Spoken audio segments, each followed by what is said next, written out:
All right, we're live. All Chris right. Deferio. I said it wrong already. Say it again.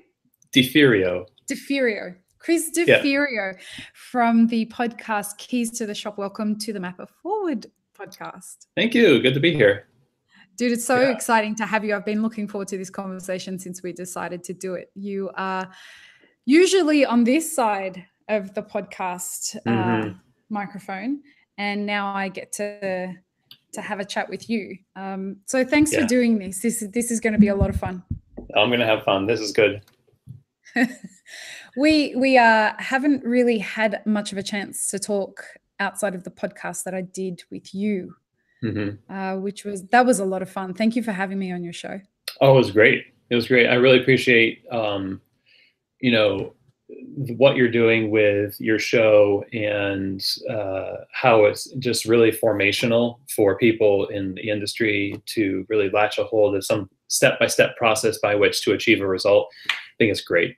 I would hope to, offer things on my podcast that do similar things. So in that way, I'd say what you're doing is inspirational to me as well. So, oh, thank you, dude. Yeah. That means so much. It's just been so much fun to watch the way that people are responding to what we're doing with Map It Forward. There's clearly a massive gap in the coffee industry, and I'd suggest probably in a lot of industries.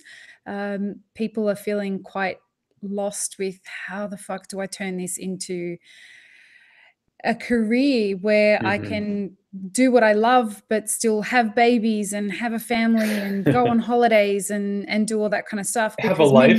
That kind of thing. Yeah. How are you doing it? You've got a little one, don't you? Yeah, I do. Yep. His name is Roman, and he is 5. Thank you. He is 5 years old, or he's going to be 5. I keep on saying he's 5, but he's only 4 and some change. But yeah, it's very much a handful. He was what you might call a high needs child.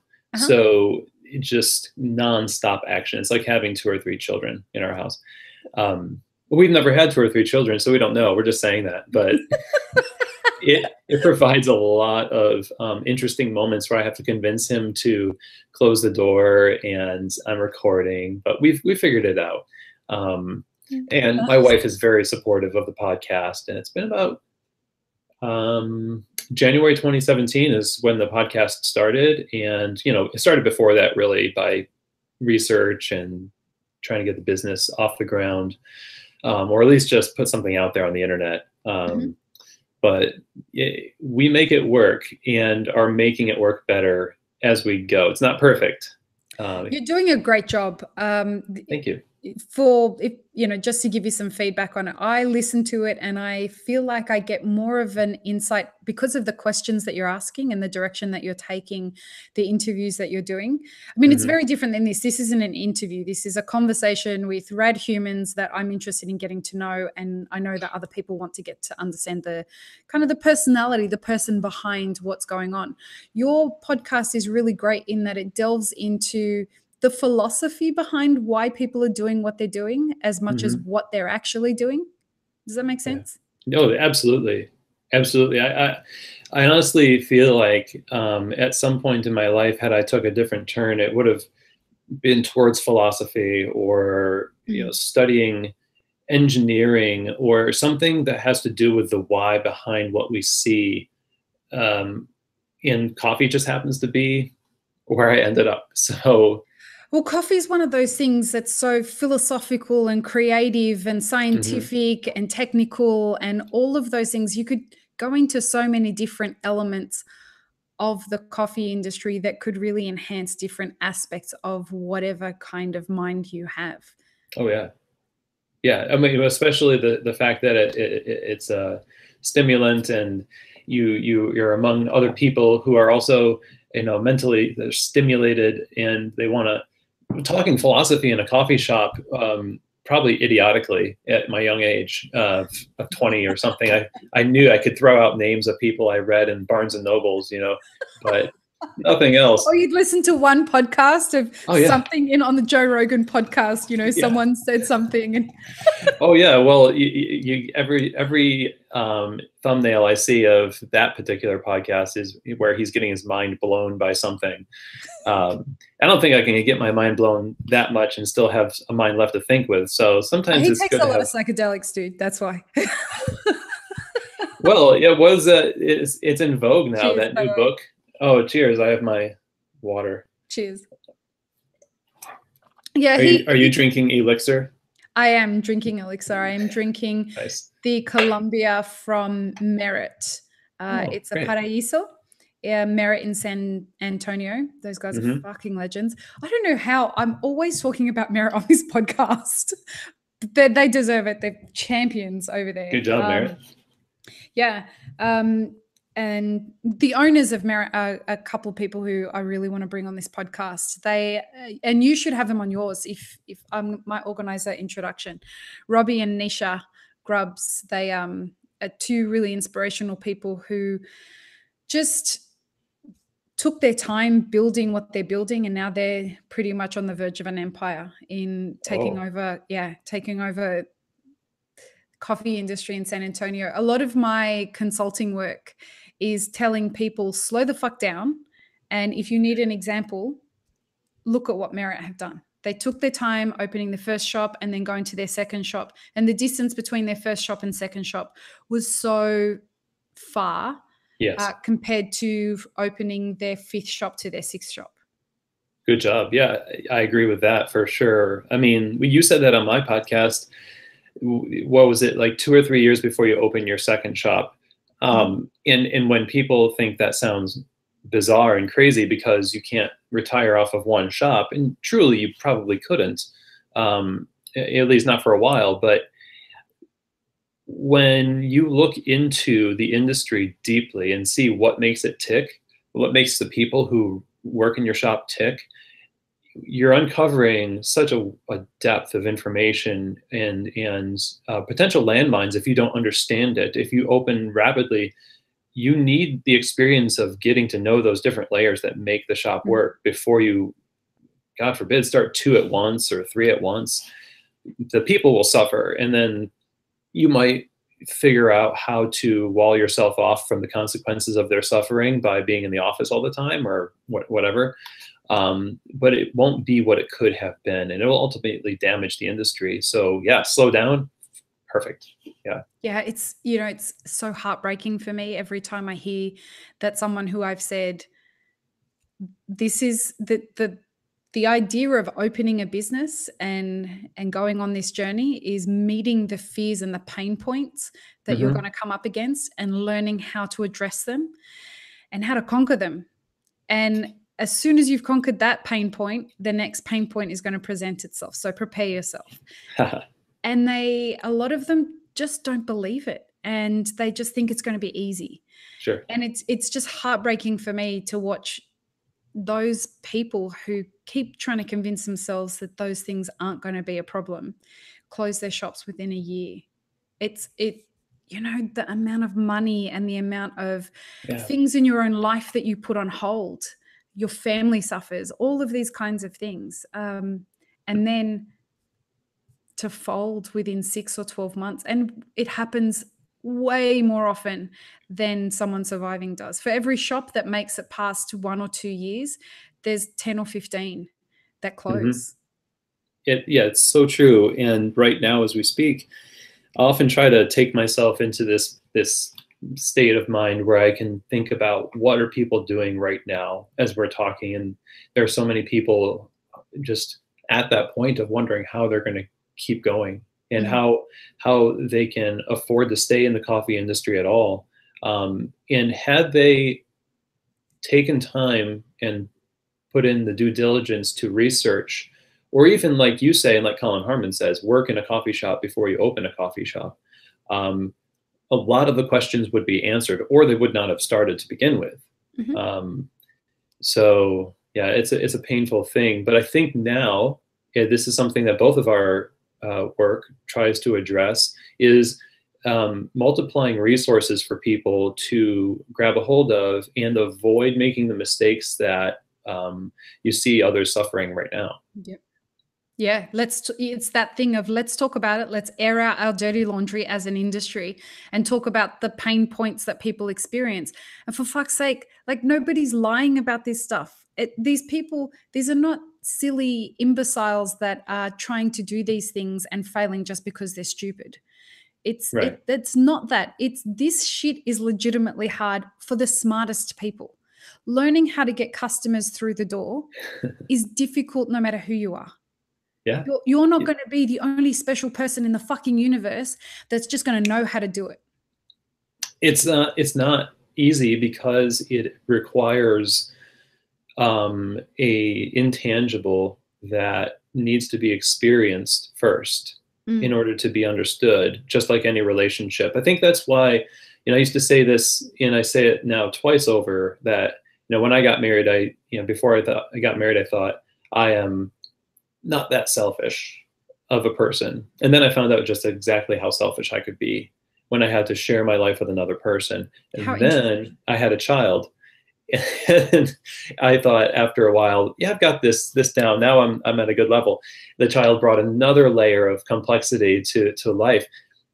If you've never managed people, for a lot of coffee shop owners, the dream to open a coffee shop is something that is separate from their profession previously. They might not have been able to manage people before, but now they're responsible for all these young 20-somethings in the shop that are relying on them for a paycheck and guidance and affirmation and coaching. And it's overwhelming, and you just want to hide from it sometimes. You don't even realize you're doing it. And I think leadership and management are the two major areas where the coffee shop suffers the most right now. Because there are a lot of people leadership and management. Yeah, absolutely. Bad leadership, bad management, but not legitimately like malicious people, managing these shops.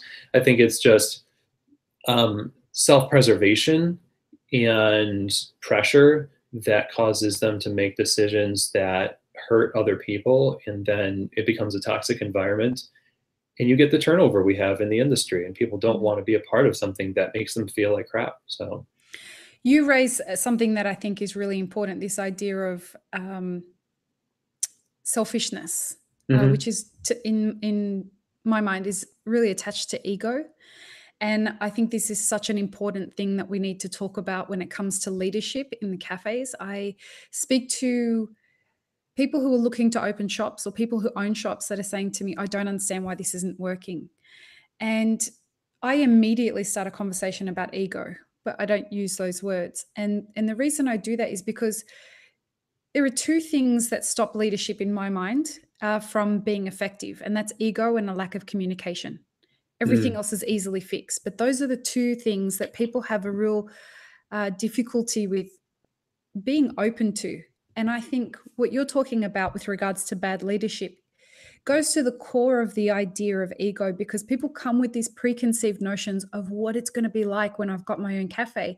I can just walk in and peruse the shop and, watch my customers be drinking these coffees while my minimum wage employees. Hey. Right? That's exactly that. It's nice to see ya. Yeah. And I have never met anybody that was able to actually execute that within 5 years of having a shop. Mm-hmm. Yeah. And it's this idea of I talk to people before they open shops about getting humble really quickly. You should be the first person cleaning the toilets. Yeah. You need to show people, leading by example, that the toilets need to be cleaned, and that the floors need to be mopped, and that tables need to be cleared and dishes need to be done. How are you going to teach your staff that cleaning is just as important as pulling an espresso shot if you can't fucking do it? Well, I just came out with yesterday was a shift break episode, just a short episode we do on Thursdays. This one was about fixing the small stuff first, basically. Okay.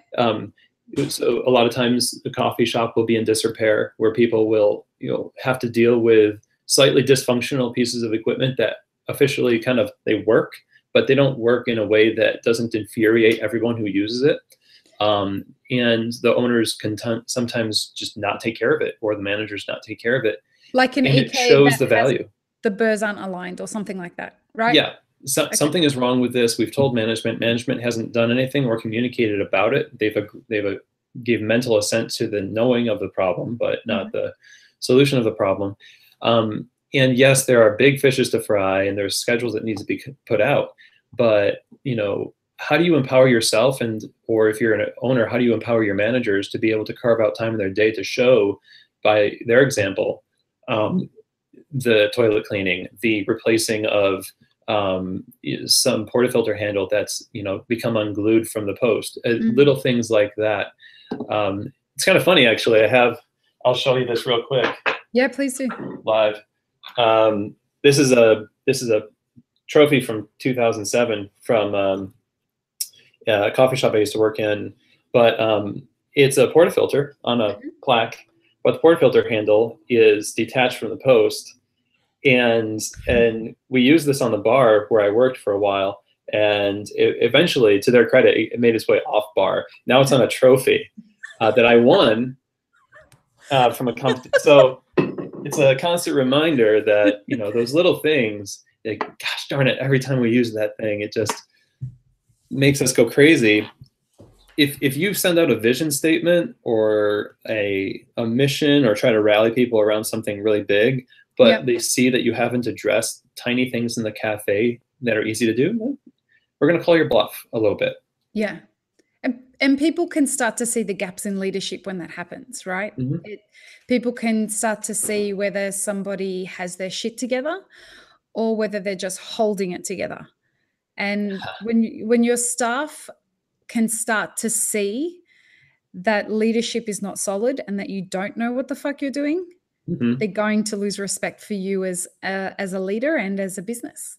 Unless you tell them up front that, look, I am trying to figure this out. And if you're vulnerable and honest with them, like, I don't know what I'm doing when it comes to fixing this plumbing issue, for example. So we're going to have to call a plumber. It's the most I can do, but at least you've given them a picture of, hey, they're learning. And they're open about their weaknesses.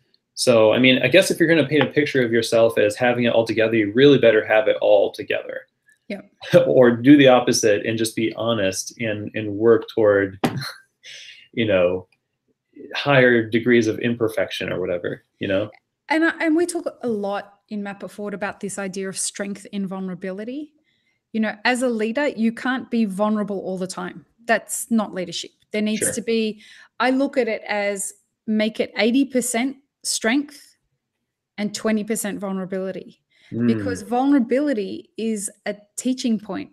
It invites your staff to be able to admit that they're not always right. Because if you're that leader that's like, I fucking know everything, this is the way everything has to be done, blah, blah, blah, you're going to cultivate more of that attitude in your staff. Whereas if you're one of those leaders, and this is just the way that I see it, it's, I'm not saying this is the way it has to go, but if you're one of those leaders that's able to say, when you hear a suggestion, even if it's something as simple as we need the burrs on the EK aligned, I don't know how to do that, but you know what I'm going to do? I'm going to go and find out how to do that, and then I'm going to come back to you. Unless one of you guys know how to do it and you can teach me. There's so much strength in that whole conversation right there. Yeah. It's I'm being vulnerable. I'm telling you I don't know how to do it, but I'm also showing you how I'm going to go and fix this situation. And then what I'm also doing is inviting you to teach the teacher. Nice.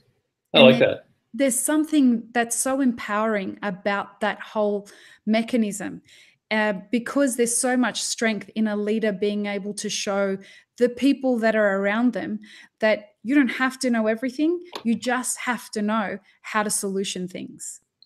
Well, why do you think it is that we jump to that I have to have the answer right away, or else I am letting people down, or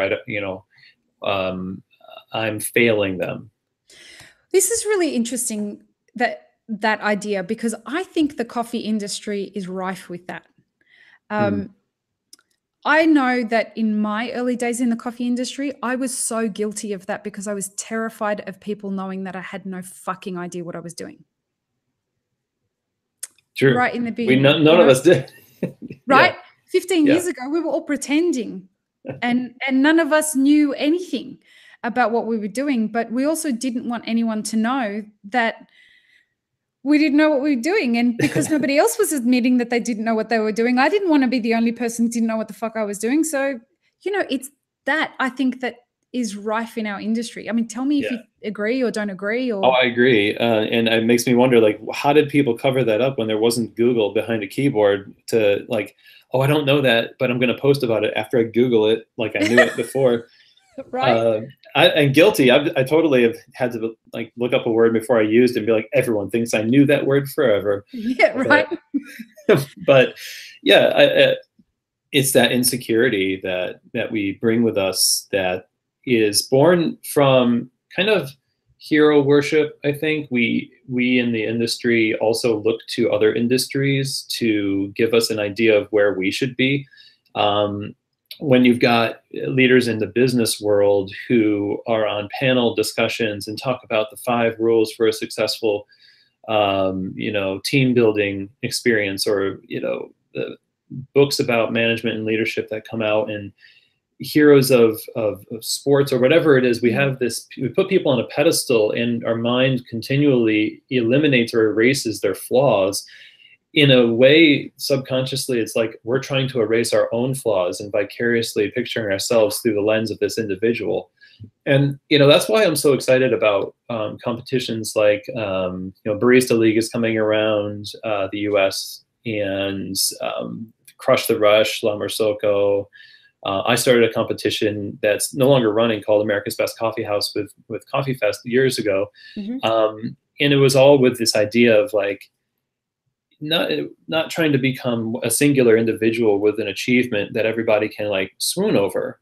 I guess it has its place in some ways, but we beat ourselves up too much when it comes to achievement. When it comes to progress, it takes years and maybe even a lifetime to reach the point where you think you should get in 1 year or under.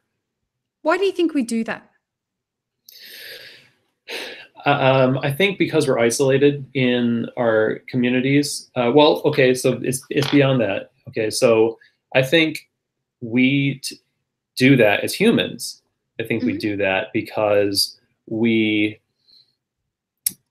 have a very low tolerance for the long game.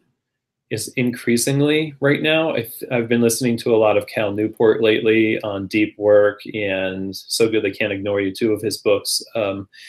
Also, I forget this other guy's from Silicon Valley. He's got, like, these crazy dreadlocks, and he talks about how you should delete all your social media. I know what you're talking about. Yeah. And it's like Yari something. Anyway, he and Cal and others, postulate that we are increasingly impatient with basically life itself. We don't know what it's like to be satisfied in and of ourselves. And so we have to be satisfied through other people. And we make judgments about other people in a way to, whether positive or negative, I think we make judgments about this person's either a hero or they're garbage, is sort of a tell to me that you don't know what you are. And that's why you could say that. So is what you're saying, sorry to cut you off there, is what you're saying that people make an immediate, they rush to a judgment to categorize people as one or the other so that they can then know their authority? Yeah, if I can make the judgment that somebody is bad, then that means I'm good. Or if I can make the judgment that they're a hero, then I'm basically saying that I possess similar traits to them to be able to recognize it. So if I value a world barista champion and what they do, I'm going to talk as if I did that. You know, see it with sports teams, like my team and all that stuff.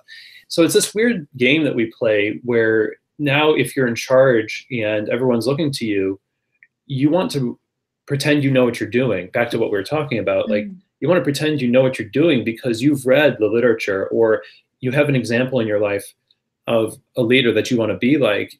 And in your mind, you've made them so grandiose as to be impossible to achieve that mental picture you have. People are actually messed up, and we are pretending to not be. And I think that's probably one of the most dangerous things about the time we live in right now. So, because why do you say that? It's dangerous because we don't give ourselves time to actually mature, to settle in on something before we need a little shot of affirmation of our value. I think we have. I'm all for affirmation, and I'll say this before I say what I'm going to say next. I don't think we affirm people in the cafe enough, and I mean affirmation that's real, not just "Hey, good job, buddy." Yeah. No, I absolutely identify with what you're saying. I don't want to hear a good job. I want to hear which good job I did and why. Yeah. But at the same time, I think we search for validation like it's a drug. And because in some ways we're taught that society will not suffer people who are imperfect. Society will not suffer people who are imperfect. Yeah. Yeah. Online social media is a perfect example, where you can step off into territory where you say one thing, or you even innocently question the authority of a recognized thought leader, for example. Who are you, and how dare you touch the golden calf? And that is essentially what we're saying. Because there's that fragility. Like, don't touch this construct that we've built about ourselves, because we will crumble if you do.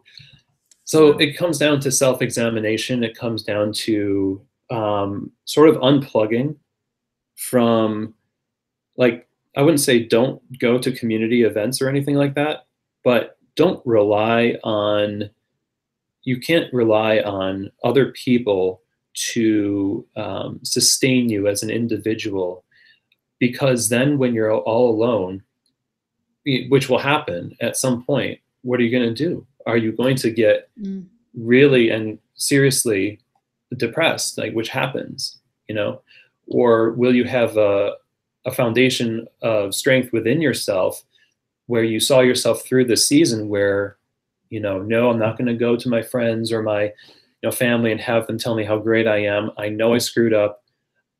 I'm going to deal with it, and I'm going to get better. And you go through that season, you come out the other end knowing that if you mess up again, it's not going to kill you.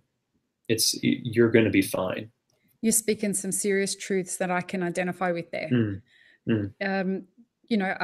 I'm someone who, my natural state up until probably 10 years ago was depressed. It was, that was where my mindset kind of lived. And I guess for me, getting quite personal here, for me, leaving my marriage, and I left the corporate world and decided to come into the coffee industry and into the music industry. And for the first time, I was properly ignited with passion. Okay. And what that did was shine a light on the fact that I had been living a life that wasn't filled with passion. But in order to actually exist in a space where you can thrive in the passion that you're existing, you have to address all the pain points and the depression and move beyond that. And for me, the way that my path took me was I ended up having to be alone for a very long time. And when your natural place in your own head is depression, and then you get alone, it's a fucking night. Like, it's a recipe for fucking disaster. I'm sorry to hear that. I'm lucky in the sense that music was my medicine. So my songs became my best friend, and I would use my songs as the place to go and explore. So I'd write a song, I'd record it, and so either by recording it or playing it back live to myself, I would find myself kind of escaping into the visualizations of the songs and going into those places of loneliness or darkness or whatever, and tweaking the actual visualization so that it turned into light. Mm. And that ended up becoming my therapy. Having that whole process took something like 8 years to get to a point where I can trust that being alone is a safe space now. Being alone is, I can survive anything now that the person I want to be with the most is myself. But the journey to go and do that, and I say this to entrepreneurs all the time, becoming an entrepreneur is at its core learning about who you are, like the deepest, darkest dregs of what you're capable of. It's the exploration of self. Yeah. And it is going to get you into the places where even if you've got 1 million people around you, if you're not paying attention to self, you are going to be the loneliest person you ever knew. Yeah. Wow. Just being able to be in control of how you interpret and react to the things that come your way in life, instead of being steamrolled or tossed back and forth with whatever is happening. There's no root. If there's no root in yourself, you're right. Like, you question yourself when you, even just starting this podcast, for example, when people, and you get this, we were talking off air a little bit about some, of the great responses you've been getting for your podcast. And when I hear people talk about this podcast, like Keys to the Shop, it's so weird to hear. It's great to hear, but it's also like, I know why I'm doing it, and that's why I'm doing it. But then it feels slightly like, okay, now what's your motive and how do you respond to this? You are literally clicking away on a keyboard and talking into a microphone in your house, and thousands of people are listening to you, and now you've affected their life. That can be overwhelming, and it makes you question your motives and who are you. The imposter syndrome starts to kick in. I'm sure you've been through that, starting Elixir especially. Well, first of all, with my music career, and then going into the coffee industry. I entered the coffee industry at 28. So that was really late. Yeah, it's a little late, yeah.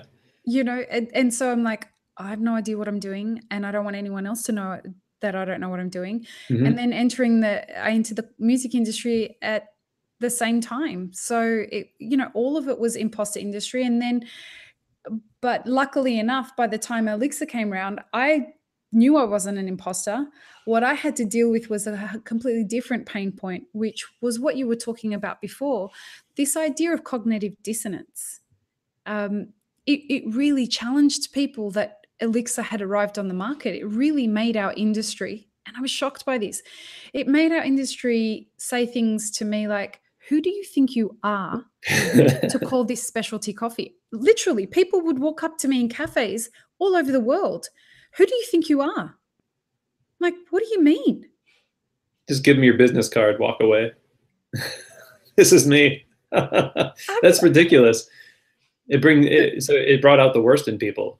But it's exactly what you were saying, that in the sense that something shows up, and who do you think you are to rub the golden calf?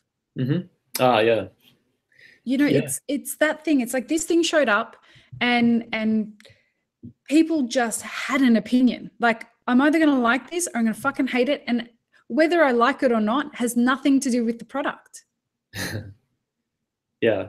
It really is interesting when you hit some nerve in the industry, because the industry itself is built on this nebulous idea of specialty as a quality designation.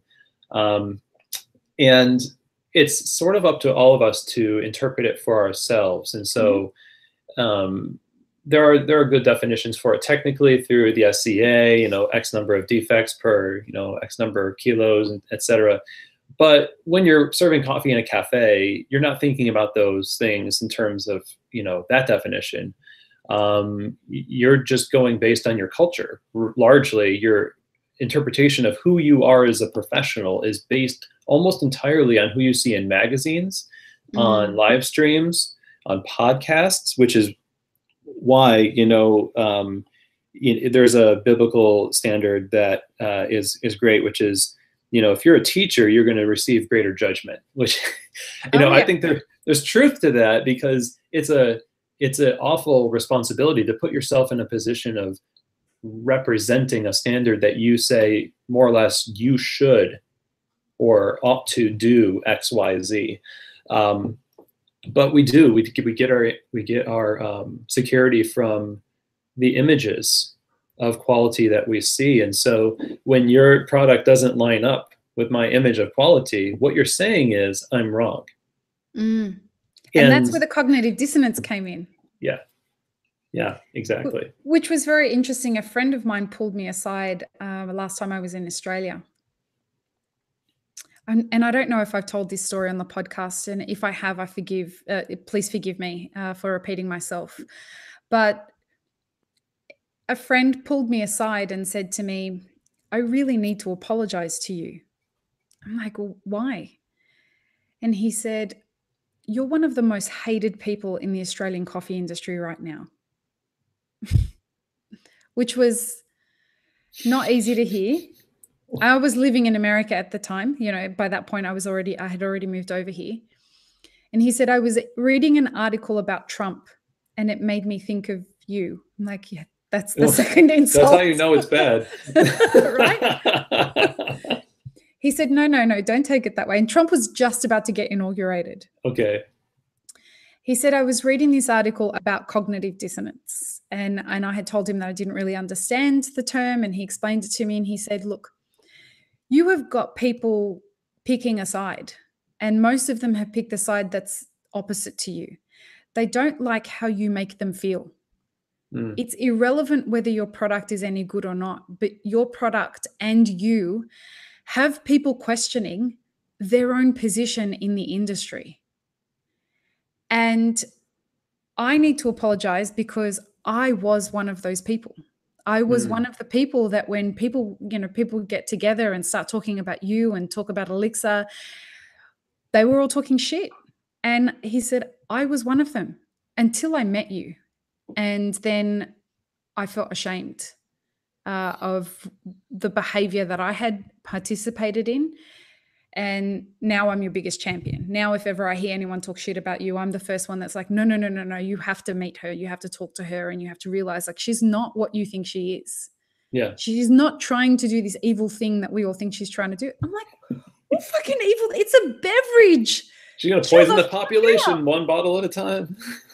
How could you possibly?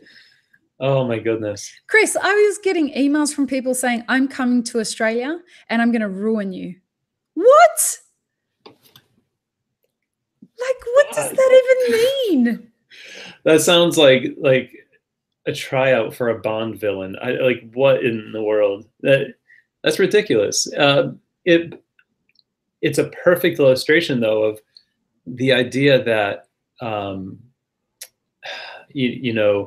we are, let me say this. It wouldn't be right even if they were right. Even if you were trying to ruin specialty coffee or whatever, and so by selling a bottled product. Okay, well, what gives you the right to gather in groups and talk that way about anybody anyway? And that's separate. Like that's something we should talk about here today, because it doesn't happen just because of Elixir. It doesn't happen just because, people are using different types of equipment, or like we in our industry, we need to pick sides for some stupid fucking reason. Mm-hmm. We're either with something or against something. And, Scott and I are always talking about ways in which we can disarm people into stopping making a judgment immediately. Mm-hmm. Like, let's be open-minded to everything. Let's ask questions. Let's come at something with the idea of, I'm going to find ways to like this. Sure. I'm going to come at, and I do this with every cafe that I go into. I go in there hoping with everything in me, this is going to be the best experience of my life. Because I used to go into a cafe and judge everything about it. And I realized that this was the wrong approach. This was me being an elitist asshole. And what I needed to do was to walk in here excited about everything that was going to happen. And that really changed everything for me. I was looking for the positives in anything. And now I approach, you know, people are releasing different types of equipment all the time. I now come with that mindset to it of, oh, show me how this is going to be amazing for the way that I prepare coffee. Yeah. Be open to it. Be doing something that you didn't expect. I mean, because if you don't, right, you're kind of saying that you've arrived. You're the judge and jury. Exactly. And you know that's not true. I mean, if you're alone in a room, you know it's not true. Do they? And this is where your idea of ego, I think this is a really important thing for us to talk about, because I see some baristas that just believe that they fucking know everything. Mm-hmm. Yeah. And do you think that they, like, quietly behind closed doors are like, I actually don't know what the fuck I'm talking about? Oh, absolutely. And that's because I think that because that's what fuels it. You know, like that's that little thing. It couldn't be described. Like I did that all the time, you know, as a barista. I get so just online with, you know, coffeegeek.com back then and alt.coffee. You were one of those, Chris. Google groups. Me? Oh yeah. I mean, this is back in forum, guys. 2002, 2000, you know, et cetera, you know, old. But there was all sorts of, you know, posturing even then. It's just weaponized now. It's just, it seems it seems bigger now because it's, you know, there's more channels through which you can see it happening than just having to dig through the different subtopics of a forum to find a typed message. But I used to do it all the time too. To hide behind a screen, you know, that's the other part of it. If I have to say it to your face, I'm probably not going to say it. But if I can type it out behind the safety of my computer screen, we're all good. That's why I typically will, you know, if we're talking about something where I know somebody's going to be like really upset or something, if it's especially text, because just like baristas interpret the behavior of the owner with a default towards negative, that's the way we read text in social media, unless they are in the trusted circle, you know, in our clique. So really, you know, going back to like the deep work thing, unplugging from these virtual communities where we're essentially just we're beefing up that ego, we're beefing up that part of ourselves that creates this illusion of how much we know, and we're making anemic and cutting off, you know, we're cutting off nutrition to that part of us that wants to come back and add balance and be like, hey, I'm still here. I just want to tell you how wrong you are. And you're like, shut up. No, don't tell me that. I'm here with my friends on Twitter.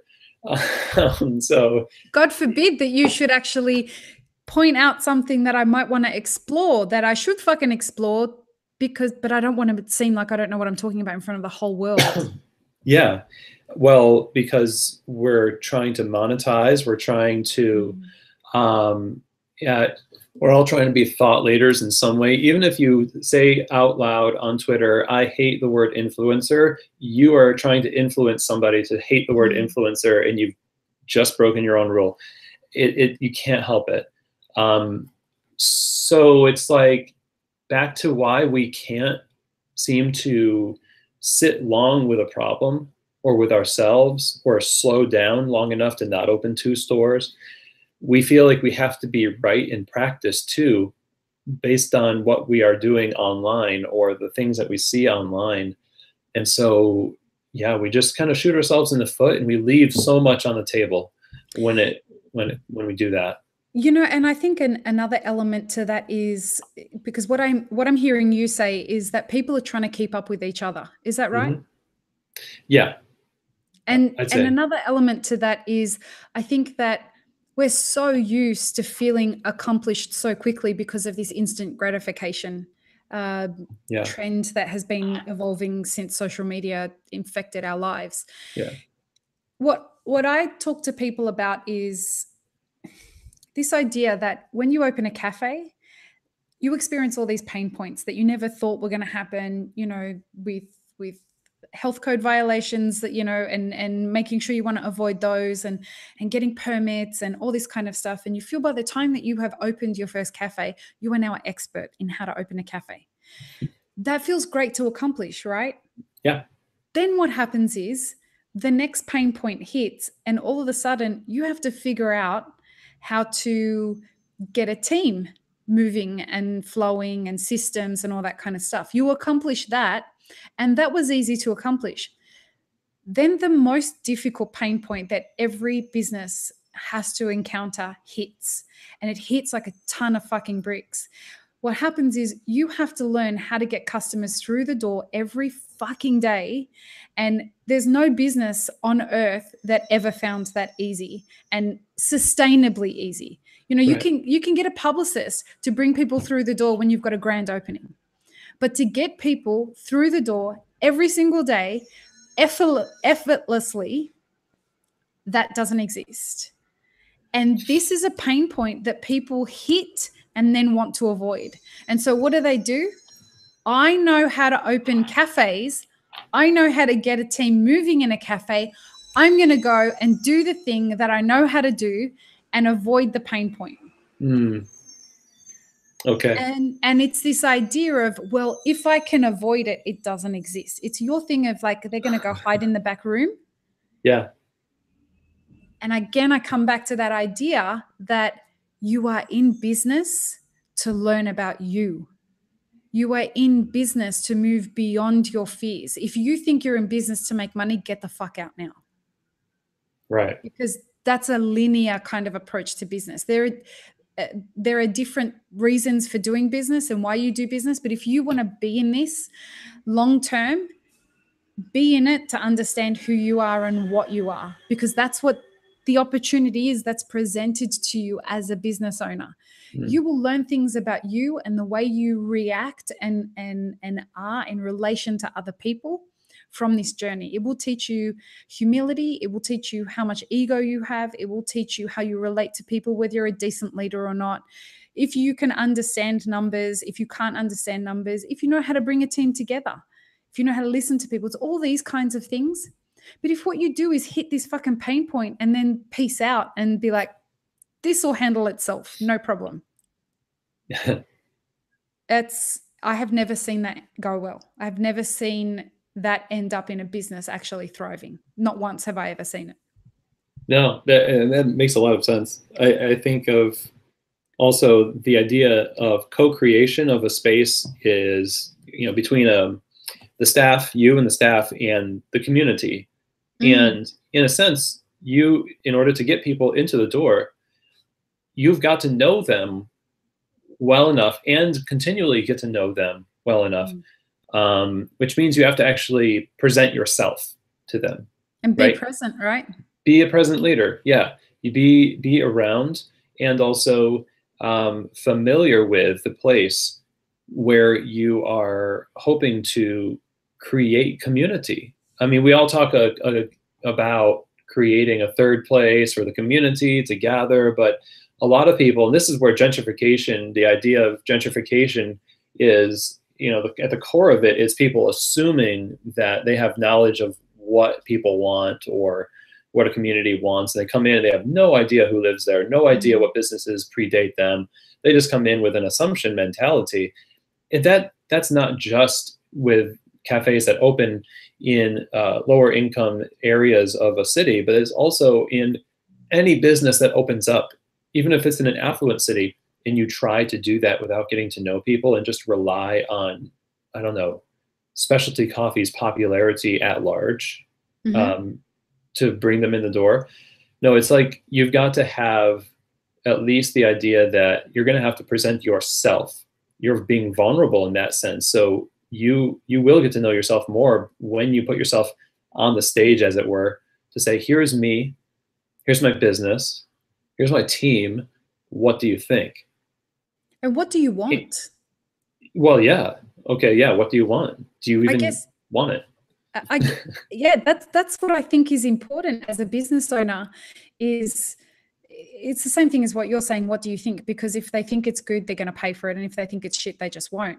But are we really listening to what people want, or are we trying to shove $7 coffees down people's throat because that's what we think they should want? Yeah. Well, it comes back to your product a little bit. You know, people want something that is an alternative, and you're presenting an option for people that is coffee, but it's an alternative to the way that they're used to getting it. Mm-hmm. And that really hits on that.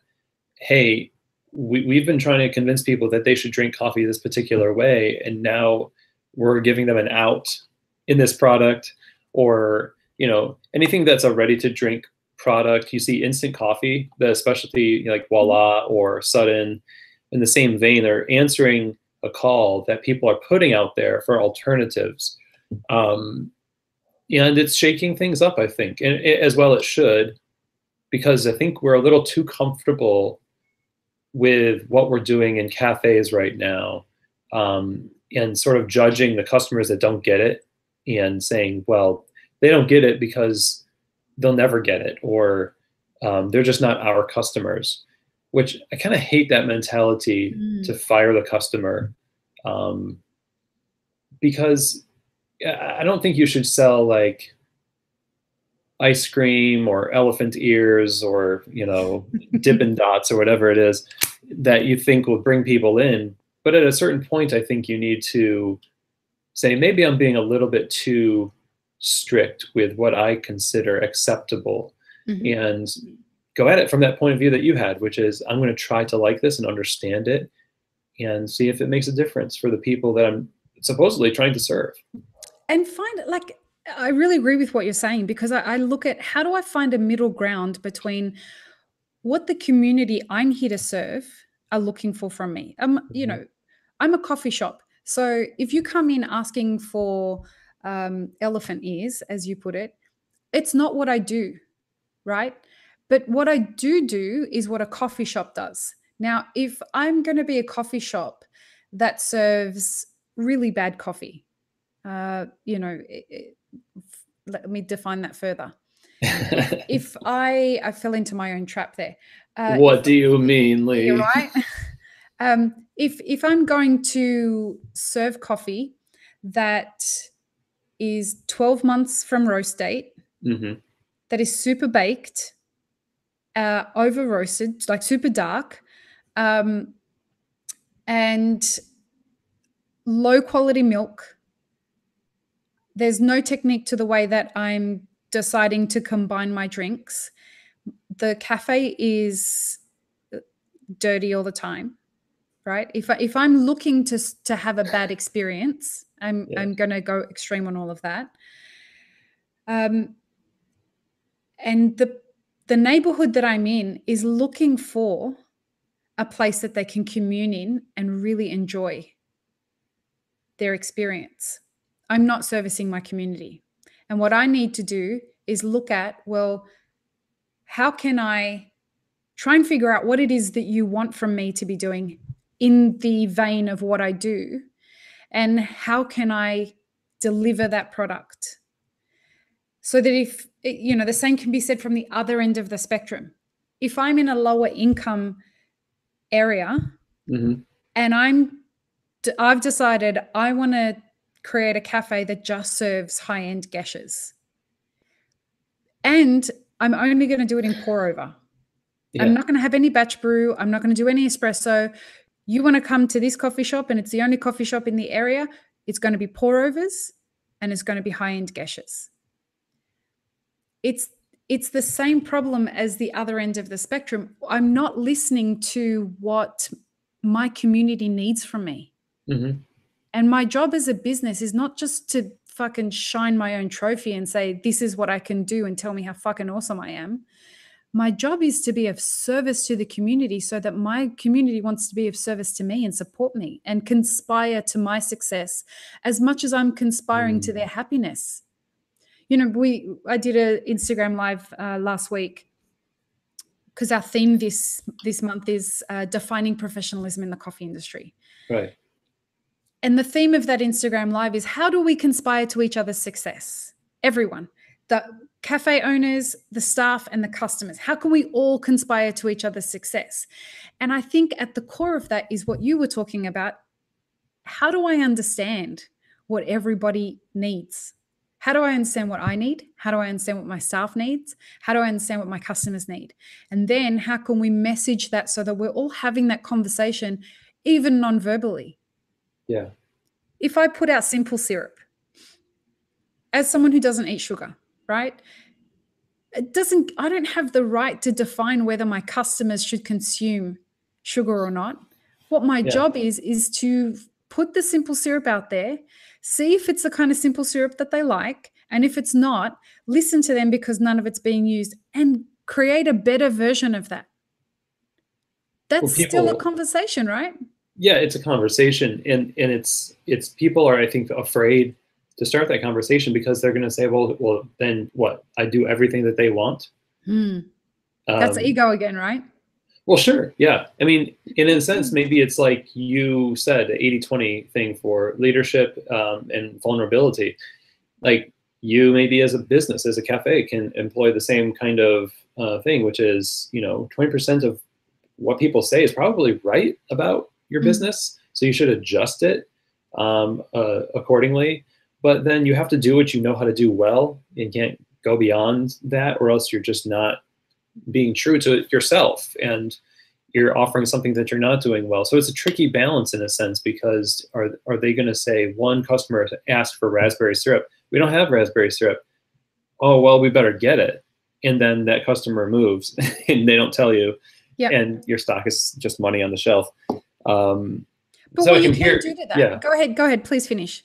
Well, no, I was going to say, I can hear the thoughts maybe rolling around people's minds, like, well, when do you draw the line between receiving feedback and acting upon it, and receiving feedback and saying, well, thanks, but we're going to keep going? I think, that's a really interesting idea. I think that conversation starts when you define what you do. If you know what it is you do, and saying I'm a coffee shop, that's not a definition. You can't just be a coffee shop.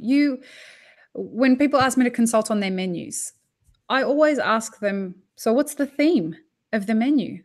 And I get blank looks, and I'm like, okay, so what I mean by that is, what's the value structure here? Do you want to offer, whether it's a food menu or whether it's a coffee menu, right? What experience is it that you want your customers to walk away having? Mm-hmm. And that is going to dictate the theme of what you create. Yeah. If you want your customers to have an experience that is all based around flavor sensation, then you can build a menu from that. If you want people to have an experience that is quick and easy, that's a theme. Yeah. And that's the kind of customer that you should then build a whole business model from. How do I attract that kind of customer into my shop? So you need to get to know that first. Yeah. Which means you need to get to know them first, and then build your menu around those pieces of knowledge. But what do, right? We go to Google Images and we search minimal coffee menu. And we see people like, oh, milk and coffee, 6 ounces, one price. Right. And we're like, that's so cool. No one's doing anything like that in my area. I'm going to do that. It's done. We got, somebody from Etsy to do it or whatever, or local artisan to woodcut it. And that's the value we're bringing, is how esoteric this menu is the value, rather than sort of the street level for the people value, which I think requires you to set aside your ego a bit and play that long game and say, this is going to be a somewhat grueling process of figuring out another person. Just that phrase, that's hard, let alone a community of people. So yeah, I'm right there with you. Yeah, the thing that I think that we don't do enough as an industry is a lot of what a lot of marketing people talk about, like figure out what your customer avatar is, and define it. It's not necessarily one person; it could be a couple of people. And for anyone who's listening that doesn't know what a customer avatar is, it's who is your, like, describe your ideal customer, who you're trying to target, who is your target market. So the customer avatar for Map It Forward would be people in the coffee industry who are passionate about creating a long-term career in what they do. They are potentially between the ages of 20 and 60 years old or 65 years old, and they are quite present in the coffee community. Yeah. That's a simple description of what the avatar for Elixir is still being defined, because we have a very loose idea of what it is. And we're going to be doing more work with our publicist who's coming on board next month on defining the avatar for Elixir. But there's no other product in the world that's on the market like Elixir. So we're going through the process of trying to figure out who the target market for it is. But what we're about to target is an avatar who is somebody who likes luxury products, typically men between the ages of 35 and 55 years old, who have a lot of disposable income. They typically like to do things like drink whiskey and smoke cigars. And the other thing that they like is cars. So we have found that's one of our avatars. Okay. And that's from what? That's from just research that you've done on not products, just research, like A/B testing, things like that? Yeah, A/B testing. So the last 3 years, which is why we didn't get, one of the reasons why we didn't get a publicist to start off with, we would just have too much data. If we got, and again, it's one of the reasons. Our growth curve would have had a massive hump in the beginning and then dropped, and then we'd have to start building it all again. We wanted to cut that hump off. But we also wanted to explore who are the different types of people that are experiencing Elixir and why. So what we noticed was that we were getting a lot of pushback from the coffee industry, which was unreliable data, because we couldn't actually gauge if they liked Elixir. There was an emotional barrier that was giving us false data about whether they are potentially our target market. So now people in the specialty coffee industry are so much more willing to try and embrace Elixir. So now we can start to trust that data with regards to specialty coffee. But with regards to people who like luxury brands or affordable luxury brands, Elixir is much more approachable to them because they don't have this idea of an emotional investment with regards to their own work.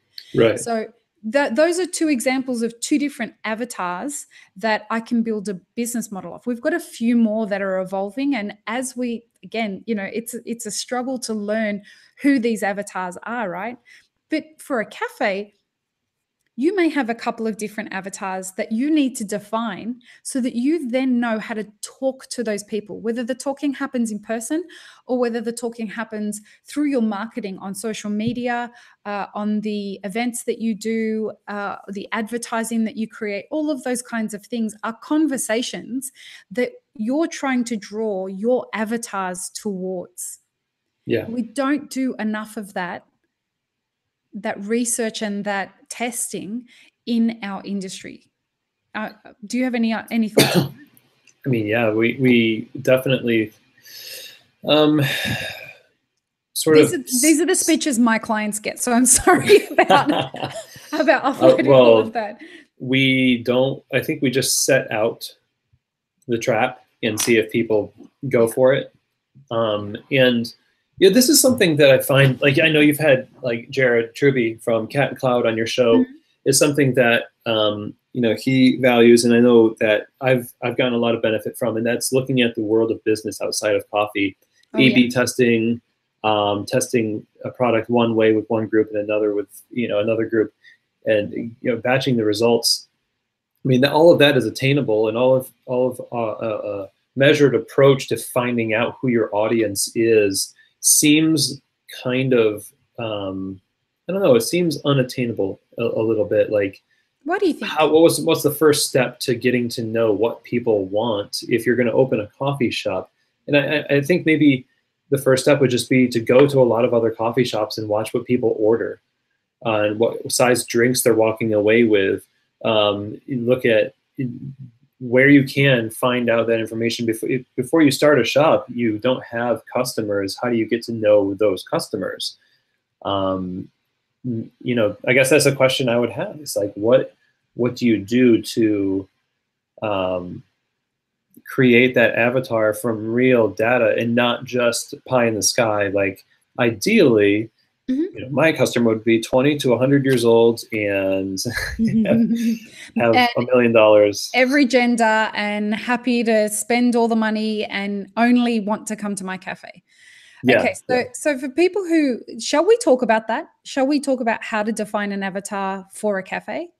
Oh, I think it'd be valuable, because I know I'm interested, because it maybe needs a little bit of discussion. Yeah. So if anyone is looking at opening a cafe and trying to figure out how to target this is exactly what I do all the time with people who are trying to figure out cafes.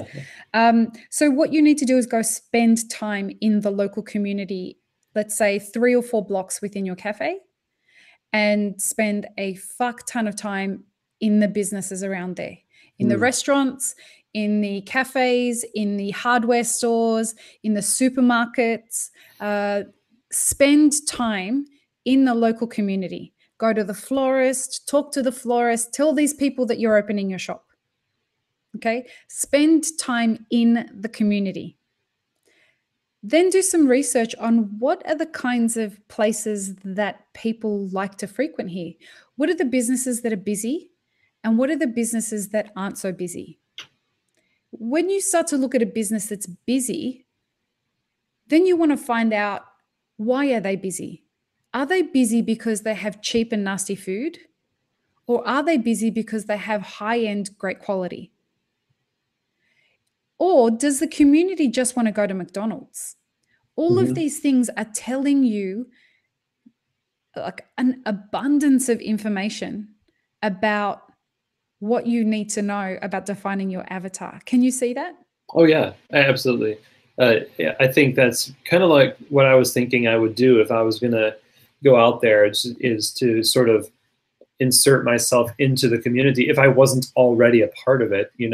There may be a side of town that you want to open a coffee bar on that you just don't go to because it's not where your job is, it's not where your gym is, or whatever.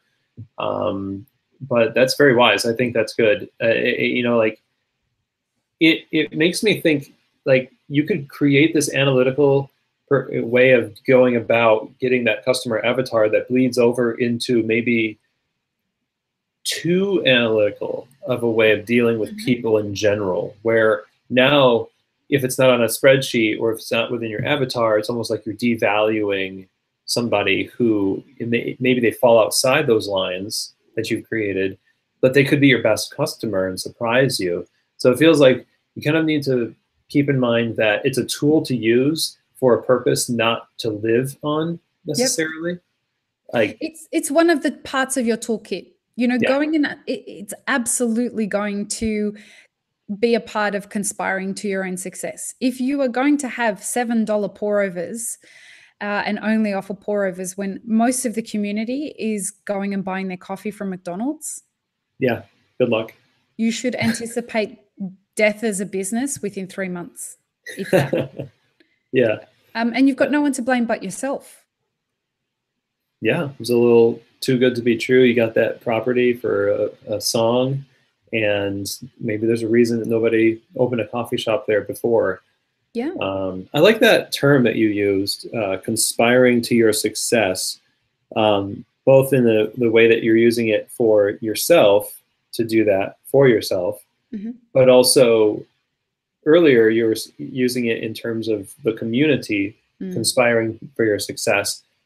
And you've experienced this, no doubt, in the coffee bars that you've worked in, where when something happens that is devastating to the coffee shop itself, you know that you've done the right thing in how you treat your customers and how you serve them if they rally behind you. Mm. If they just send you cards and they retweet and start GoFundMe campaigns or whatever it is, they're there for you, not just because they have something invested in the fact that you're a coffee shop and frankly we're addicted, but you provide some kind of social benefit, this intangible value of person-to-person communication and this transcendent moment in their lives that sees them through so many seasons. I mean, that's why, that's the conspiring to your success, is that co-creation, tangible form of what that looks like. You know, it's why I continue to work in coffee bars and got into coffee in the first place, which is seeing sort of the convergence of communities within one space around not just coffee, but also an unstated need of the human condition, is kind of a magical experience, no matter where it is. And of course, we're talking kind of like the third place. This is the sociological name for it. There's great books about the third place, called one, The Great Good Place. I forget the author, but barbershops, bars. Tell me, this is the first time I'm hearing this term. So tell me about the third place. What does that mean? So work and home, home being the first place, work being the second place. The third place would be that place where you sort of go to be with other people, where there isn't an expectation of too much responsibility, and there is an exploration of self, I think, a bit, where you get to know other people by virtue of just being around them. But because there's a lack of expectation of you, you get to know yourself too.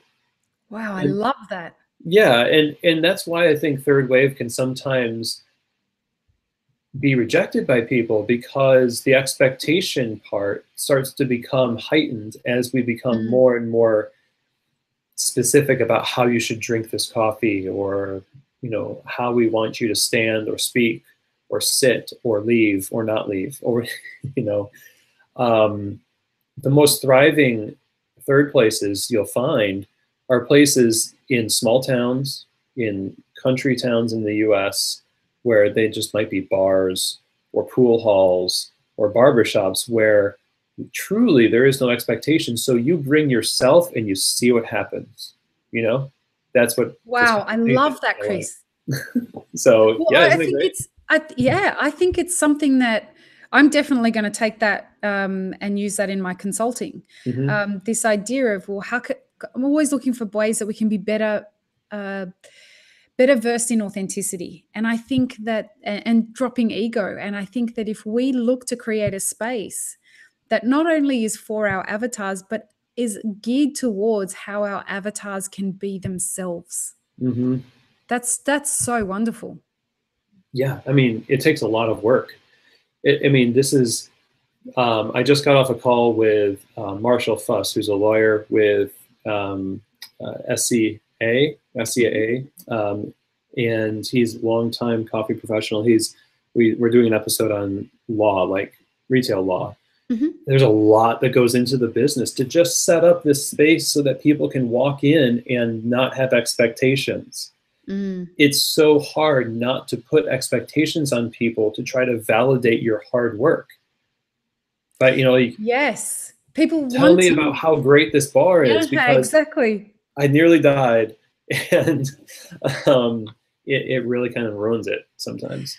That leads us to the kind of idea of people that work in a cafe, whether whoever's taking ownership of the space and that pride element of, I feel what I'd like to see more of is, or what I'd like to see less of, is people needing for the business to be praised.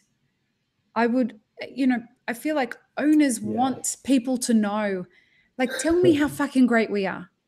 Tell me how fucking amazing my staff is. Tell me how great my coffee is. Yeah.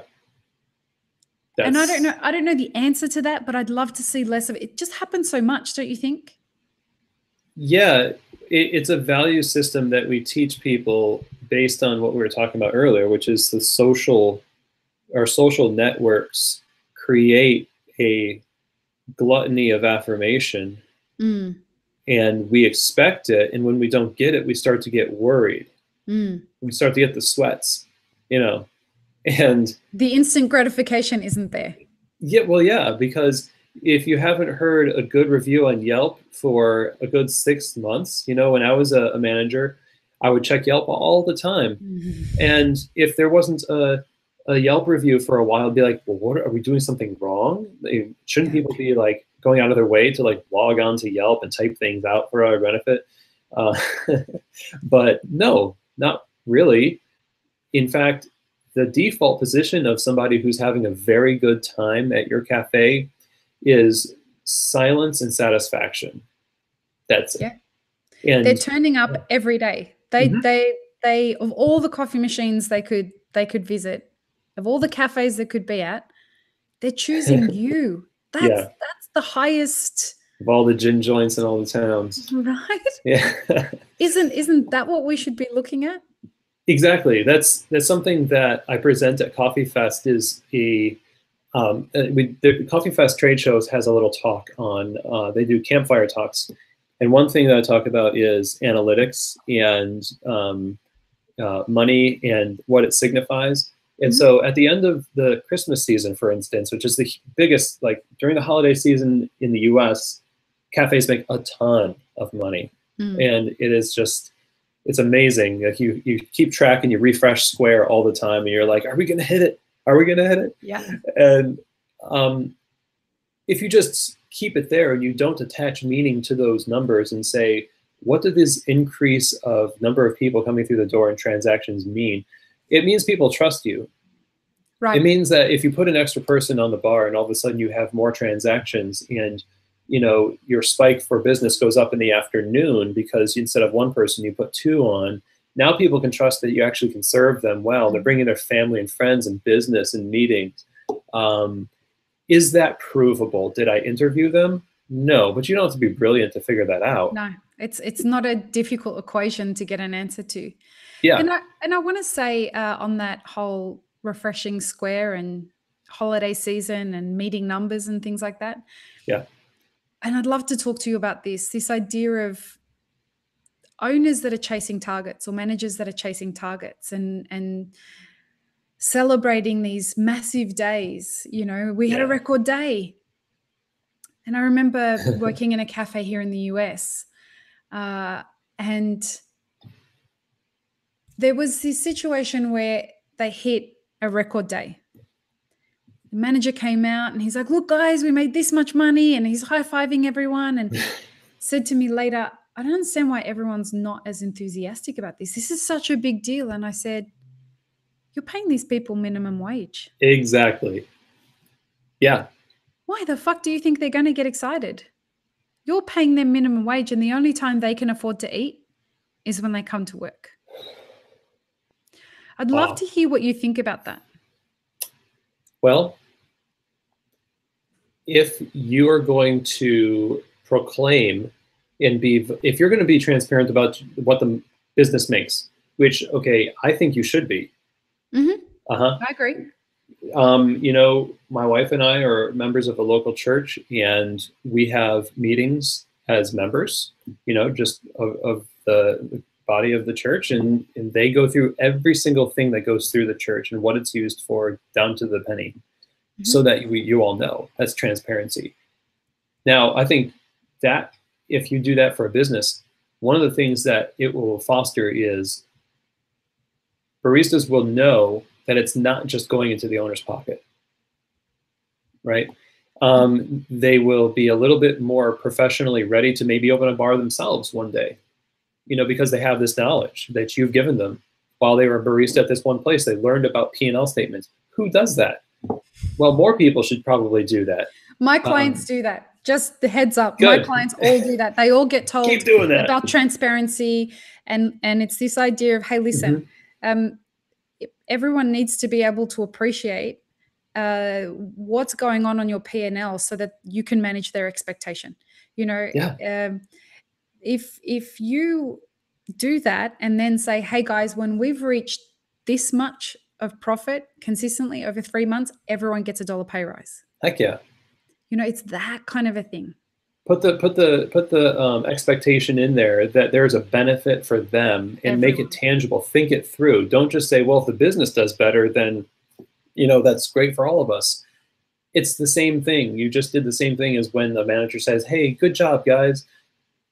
There's no specific, you know, there's no, like, what am I supposed to walk away thinking? Like, I'm going to go home and tell my wife, you know, hey, good news. We had a record day, which is good for all of us. Well, how? I don't know.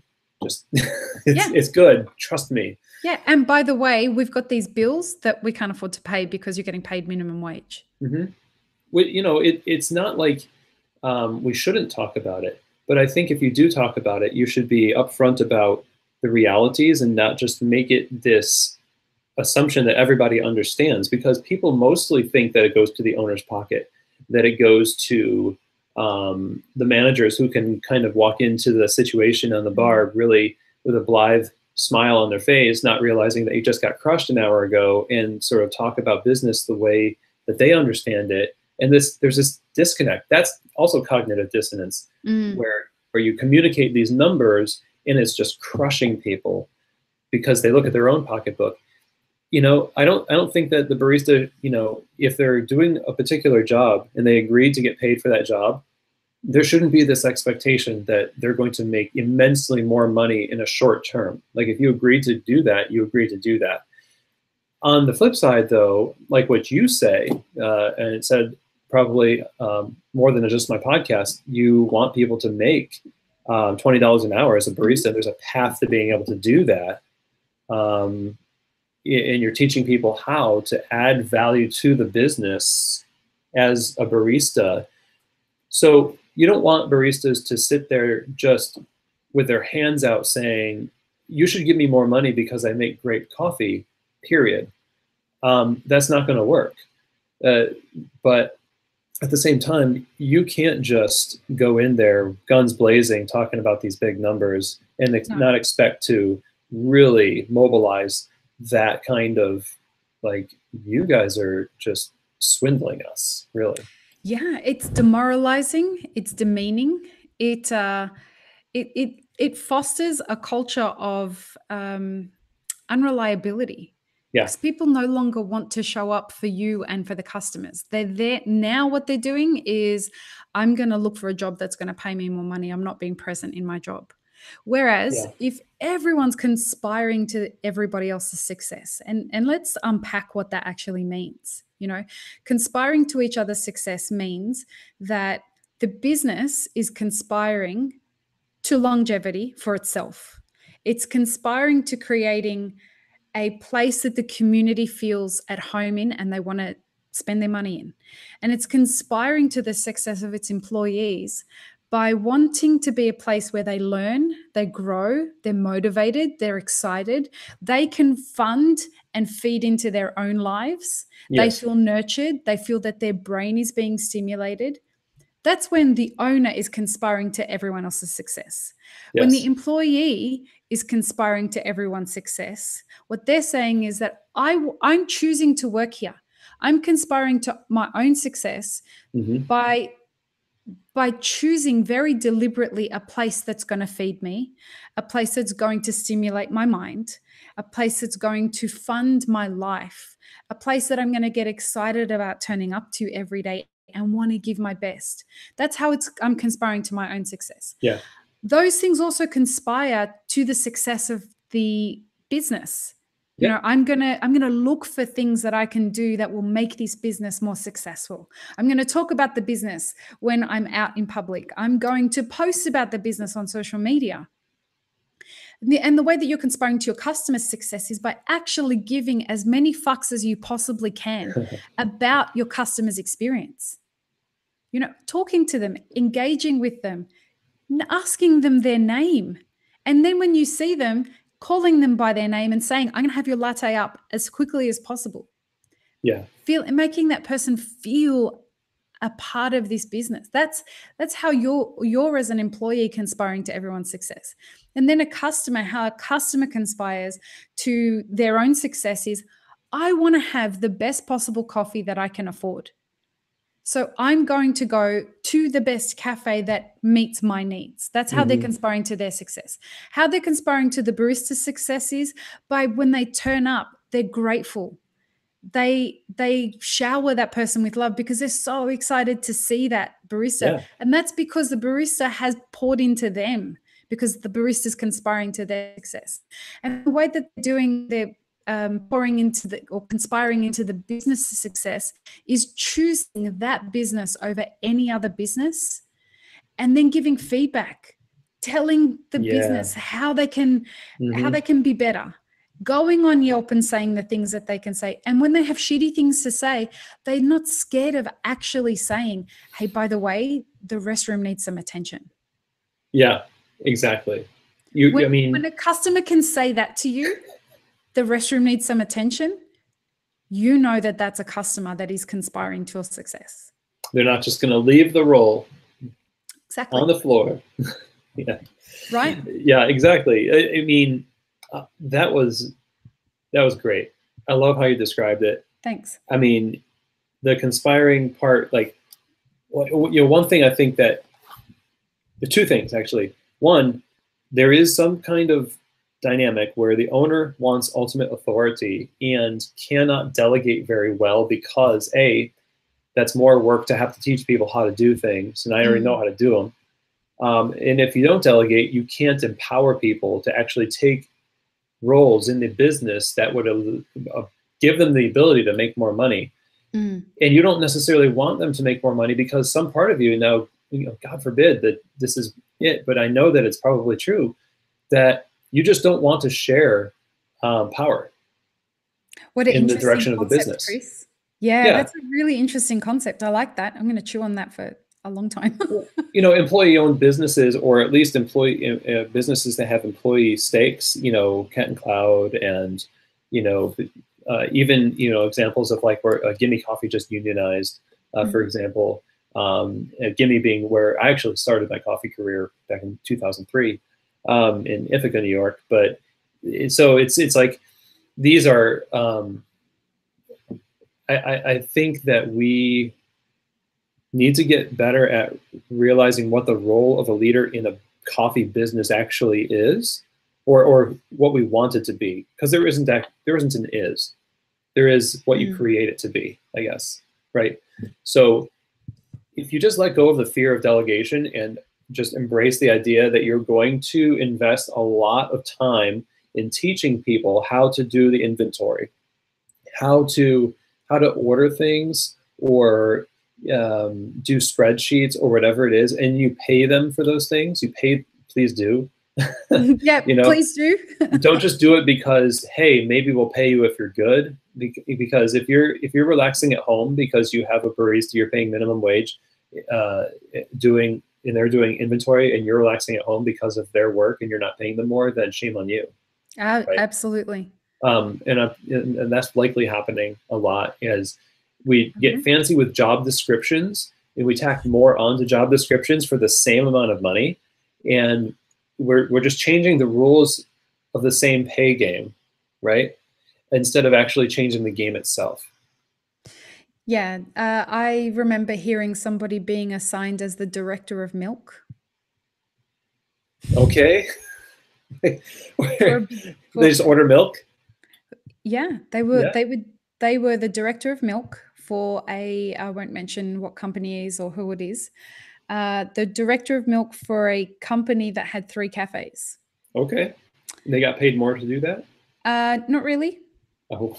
But what it was that they had a title, and that was it's a form of currency, right? People who want to feel important and not have to tell their relatives and their friends that I'm a barista. It's an ego So thing the again. owner was milking them for all the director of milk and the director of coffee, and these people were responsible for ordering the milk and ordering the coffee. Okay. But not getting paid more to do it. No. Right. Because the way that they were justifying it to these young kids is, well, you're not a barista anymore. Same when people talk to people about being a shift lead. I'm rarely infuriated by things in the coffee industry like I am by the title of shift lead. Okay. And the reason is because they're giving, it's this in-between position between a barista and a manager. Yeah. And it's like, fuck people. You do not need millions of job titles to give to these people. Why isn't everybody given this idea? You're an adult. Show up to work as an adult, and I'm going to treat you like an adult. There's going to be things that you're required to take care of as the person that you are. Yeah. You don't need a shift lead. There's a manager on for the cafe. That person's responsible. Other than that, you're a grown-ass adult and you should be taking responsibility for making decisions. And employers, in my opinion, should be empowering their staff to make the kinds of decisions that a shift lead would make. You don't need a team of 5 baristas having one person responsible for telling everybody, so now it's time for you to go clean the toilets, and now it's time for you to go and mop the floor, and now it's time for you to take a break. No, that's what happens when you're, rallying children. Sure. Yeah. Well, yeah. And they're being paid nothing extra to take on board this responsibility. Or very little extra. And they feel so much stress because now I'm suddenly in charge of 3 other baristas or 5 other baristas. And if anything goes wrong on the shift, it's my fault. Yeah. Well, that also to compound it, you don't get seen doing the work because you're kind of, when you're given the authority to do that and you're not given oversight, like you're not being overseen by somebody, your successes are not seen, and therefore you cannot do a good job. You can just do as good of a job as you do. It's never going to be recognized because it's not really structured. It's just kind of assumed. This is what baristas do. They take care of everything. And, we can say good job because nothing is going wrong, but this comes into the territory of Bruce Tulgan's work, where It's Okay to Be the Boss is a fantastic book. Everyone should read it. The bad news manager who comes in and says something is wrong because we didn't order enough X or Y. And these baristas who aren't getting paid more to take care of those things say, well, there was a lot going on. And it was one of 10 things that are technically or classically, let's say, managerial responsibilities. And so, I think we should, if you're going to ask people to do things like that, at least make it worth their while to do it, and also provide some kind of a visible a form of coaching or leadership that can actually recognize the work, so that when it comes time for a review, all of your successes are not just in the void. I think that putting someone on track to management, and I think I spoke about this on your podcast, this idea of teaching people how to ask for a pay rise. I'm going to ask you for a pay rise in 3 months, and what do I need to do in order to guarantee myself a success at getting that pay rise? Well, to take that even further, this idea that, well, if I'm going to ask you for a pay rise, does that mean that you will want me to have a track to being promoted in this industry, in this business? And how can I start preparing now if I want to become a manager? Are there responsibilities that you can give me and teach me so that when it comes time to apply for that position or the position becomes available, I've had insight into that? You know, again, this is this idea of everyone conspiring to each other's success. It requires the employee to be able to have that conversation with the owner and say, listen, I'm this far in my career map. And that crazy woman from Map It Forward told me that I had to have a career map. And I'm coming up to my mid-career years. So I'm learning how to, you know, what kind of leadership I want to do. And I need to figure out whether I want to be an operations manager in this cafe or a people manager or whatever. Can you show me how I would go about doing that? I would like more responsibility. That's a currency. That may not be something that you're going to get subsidized for, but it is you learning. Knowledge and training in things is, if you're asking for it, it is a form of currency. When it goes too long, where you're now a master at that task and you're not being financially compensated for it, that's when we have a crossover problem. Sure. Yeah. What I think and I'd love to hear what you think about this. I think that people come into the idea of owning a cafe a lot of the time because they think it's easier than having a corporate job. It can be sort of chill the way it is when you're a customer at a coffee shop. How hard can it be, man? Just coffee. Yeah. Like, don't you just press buttons? Like, what I'll have live music. I'll do, you know, it'll just be chill. Yeah, people do.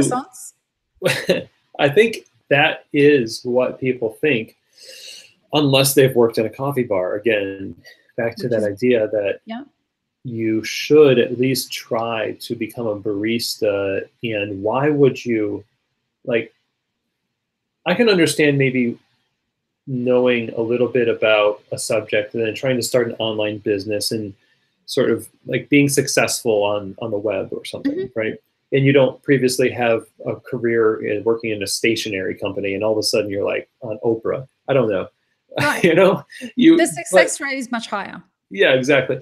But when it comes to something that's not just a produced product and it involves the managing of actual lives, then it becomes a necessity to become familiar with the point of collision between product and people. And if you don't know that, then that collision, that's just going to explode, and you're just going to be shocked. You're going to be shocked at how terrible you feel at the end of the day, or you know, how emotional it is to you know, have an employee put in their 2-week notice, for example, and you're going to get emotional, take it personally, put something online, do something crazy that you don't want to, like, you normally wouldn't do, but now because you haven't experienced enough to be pragmatic about it, you can over or under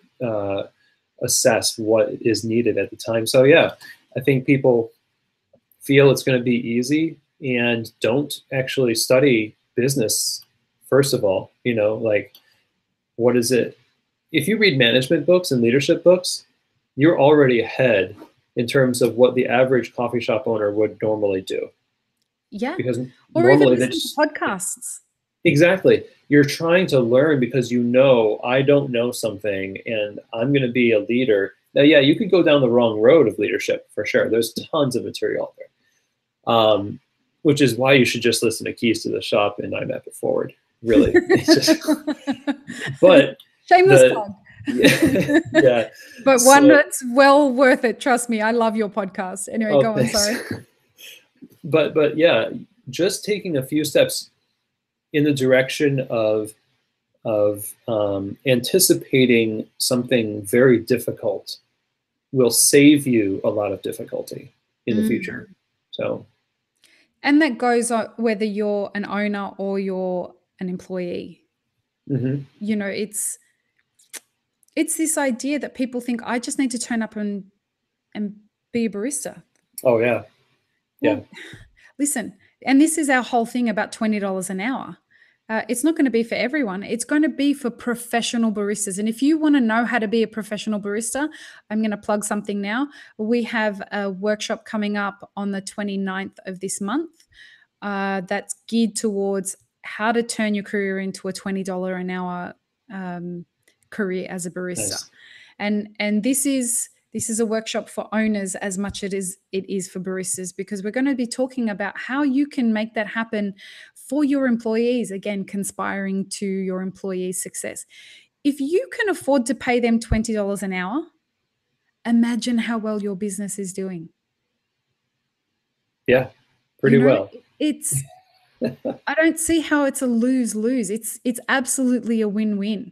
You're not starting off paying people $20 an hour in this day and age, but I guarantee you it's not that far of a stretch if everyone's working towards perpetuating an economy or an ecosystem where everyone's thriving. And that I'm a major advocate for that kind of a thing. But this idea that I'm just going to turn up to the coffee machine and collect my money because I'm a shit hot fucking rock star as a barista. It's like, it doesn't work like that. It's a grind. It's a grind, and it's a grind you've got to do with a smile on your face, and you're there to perform. You're on show. Yeah, you're on show to your customers, and they're there to have a great time, and you are there to provide the entertainment and great coffee. And part of that entertainment is setting the stage, which means you got to clean the shop, which means you've got to clean your equipment. It means you've got to look good. It means you cannot turn up to work stoned. It means all of these things that formulate part of you being the consummate professional. And when you can prove that to your employer and you can show that you are generating more revenue because every day these customers are choosing to come and see you, it's not that hard of a decision for an employer to turn around and say, yeah, you can have a pay rise. Yeah. And unless, I mean, I think that's 100% true. And we do have I think baristas show up, and there's that us versus them mentality, whether it's between the baristas and leadership or baristas and customers. And that's as much a fault of leadership as it is the decision for the barista to engage in it in the first place, because leadership has sort of left the property alone, and people are now squatting in it and calling it my coffee bar or my shift, so now squatters' rights take place, and you're just like, hey, this is the way I do things when I'm working. Anyway, I think that we have a lot of baristas who will think, what if the owner doesn't recognize my hard work? Well, at least then you have the skills to be able to work for yourself, not necessarily, as if it was your own business, but according to their rules. Obviously, you don't want to just make up your own rules and do the whole entrepreneur thing and try to like subvert the system. But you walk away from that, even though you might be mistreated. And if you're being mistreated, you should look for a way out.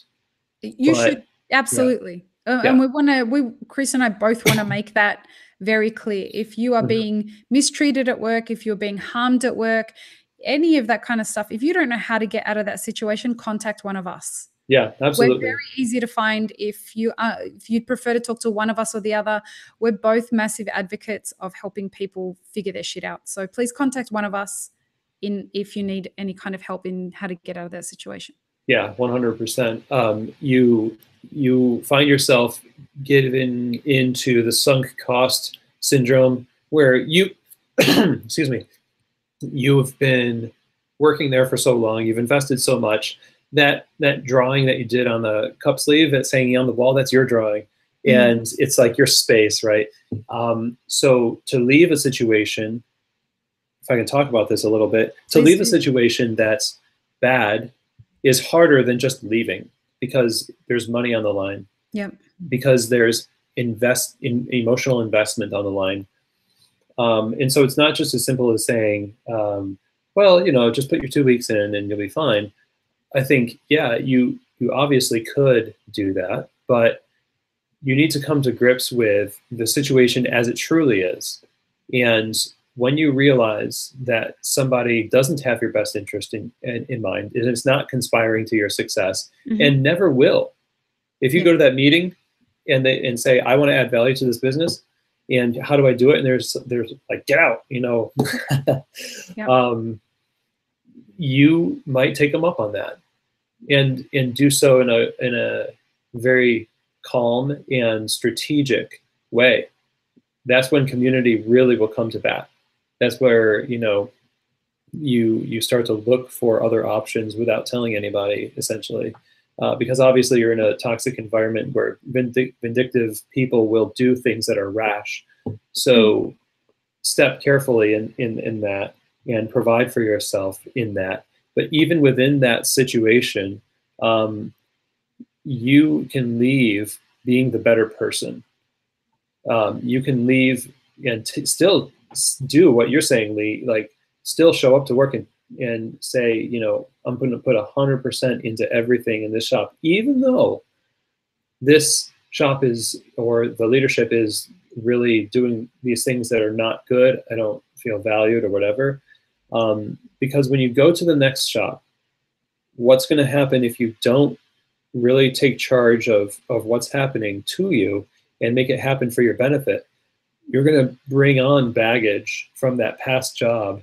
And, you know, and I've done this myself, where my examples of leadership, as bad as they were in some places, are things that were done during my formative years as a person. And subconsciously, I played them out. I played them out, not realizing it. It's like you turn into your parents and you don't even realize it, right? You know, I'm never going to do that to my kid. And then you find yourself doing the same thing, or speaking the same way. Being aware of the subconscious absorption of the toxicity in which you're involved is one of the key things, I think, to helping you really separate cleanly and on top, or at the end of it all. But so, yeah. It goes back to being an adult, right? And learning how to be an adult. You know, learning this idea of, how do I pick the right employer? You're going to fail at that a lot, especially in this industry. We come into a workplace, particularly for the age of baristas that are coming into the industry, they're coming in with a sense of ignorance. It's this blind trust that, well, clearly if someone owns a business, they know what the fuck they're doing, right? Oh, yeah, yeah. And then of course, why wouldn't they think that? You can't blame them for thinking that. And then they show up because, you know, they've picked the prettiest cafe in the city or in their neighborhood, and it's got really nice tables and really nice chairs, and they use, you know, X coffee brand because that's a really cool coffee brand, and they've got their own t-shirts and they have denim aprons. So of course they're professional, right? Of course they are. And then they turn up and they start working there and they're like, oh my God, these people treat me so bad. Yeah. There's something wrong with me. What am I doing? Like, surely these people can't be that bad. What am I doing wrong? Yeah. That happened to me with a lot of employers. I've seen it happen to almost every barista that I know. And part of your journey in your career is to learn how to pick the right employer for you. Would you agree, Chris? I would agree. That's very good, because your first entry into coffee is a desperate grab, if it's anything, and it's almost guaranteed to be the worst. And so those of you who are in great coffee shops right now, it's your first job. Wow, good work picking that one, or a good work on your dumb luck. I don't know, whichever one it was. Right. But you know, we pick them based on the image. Again, we judge things from a distance and we assume something about its value based on its image. You know, back to our, you know, first little topic there about how we proclaim good or bad, and the surface level in which we operate that doesn't really have root to it. It really does start with getting to know yourself and what you need from an employer. You know, there's a great book for entrepreneurs called The MIF Revisited by Michael Gerber. And it's talking about the journey of an entrepreneur and those who should and shouldn't open coffee shops, but businesses. And it's a very fascinating book. But he has a companion book called The MIF Manager. And it talks about this tendency for a manager, and maybe this is just for anybody working in a bar, to treat the business as a surrogate parent, in a sense, as the taking care of me happens by the business, and the taking care of me doesn't happen by me. And I'm not in charge of the way I feel. What happens to me is in charge of the way I feel. And so the book describes how to essentially go in and be a responsible and functional, high-performing individual, but not give away, but don't go in there like a void, like a vacuum that just sucks in anything. Once the vacuum is broken, it just sucks anything in. So if you go into a coffee bar saying, here I am, fill me with all of the things that you contain, you don't know what's in there. Don't do that. Don't do it. Because your posture, you don't know it. It's not bad necessarily, but in a sense, you're overdoing it. You're overdoing your eagerness to be in the coffee industry. You don't need to be that eager. You just need to be in it and then grow gradually. So sometimes to prove my passion, I will sacrifice 70 hours a week to work in this bar. To prove my passion, I will say yes to everything that comes my way. And then we hate coffee. We hate ourselves for hating coffee. Like, I thought I loved coffee. So yeah, I think the responsibility rests on you to know what is this relationship about, because it will put you in a place where you feel bad saying no, where you feel like you just said, it's not, it's got to be something I did. So gosh, this is a big subject for sure. It really is. And it's something that nobody talks about. We don't talk about it in our industry. We have a responsibility to these puppy baristas. We call anyone who's in the first couple of years of their career on the map, we call them puppy baristas. We have a real responsibility to them, particularly if they want to be professionals, and we want them to be professionals because we can see that they have a tendency towards being a part of our industry, and they'd make great coffee industry professionals. Why are we not taking on that parent kind of thing in teaching them these ways? Listen, take your time. This is a long slog. These are the things that you need to learn. This is the path that we're going to set out for you. You are going to be supported. You are going to be encouraged. We are going to help you understand the things that you're not quite executing on. And on top of that, we're conspiring to your success. Yes. You need people like that in your corner. And we don't do that very well as an industry. In my opinion, from what I've seen in 15 plus years, I don't think that I've seen enough people do that. I think I've seen a lot of people want to do that, but not actually execute on it. Well, I think it's awkward to put yourself in a place to say, who am I to like come in next to this person at a throwdown and say, hey, because this is how I can imagine it. This is the only way I can imagine it happening, honestly. During these community events that we have, throwdowns, TNTs, Barista League, all of that stuff, we get together. This is where you have an opportunity and to say to somebody, hey, if you have questions about the industry, or if you have things that you want to like talk about, call me up. Here's my phone number. And you know what? I mean, I don't do that enough myself. And I've maybe talked to a few people as a result of the podcast, been able to communicate with a few people in transitional times in their career. That's been really a blessing to get to do that. But as far as I'm concerned, I got to practice what I preach. So even right here, I commit to do that. Next time I'm at a community event, I'm going to look for somebody who's new and just offer it out there. Yeah. Who knows? And it's going to feel awkward. It's going to feel like, who are you? Like, first of all, I'm 40 years old, so I'll tell them that first, and that'll give me some credibility. Like, see that gray hair right here? Look, Look, 40s are amazing. I'll tell you that now. You revel in it. It's fantastic. It's so far the best part of my life. Good. Yeah, I am maybe a month or two away from it, so I'm just calling myself 40 as it is. Do it. Claim it. Claim that shit as quickly as possible. But gosh, you know, people talk about the hoarding of wealth a lot, you know, when it comes to economics. But let's apply that to ourselves. Let's talk about let's really think about how much knowledge you and I have between us, and then extend that out to the greater community and say, what if everybody just, the next time somebody presented a problem to them and said, hey, if it's okay with you, maybe just we can set up a call and talk about something that's important to you.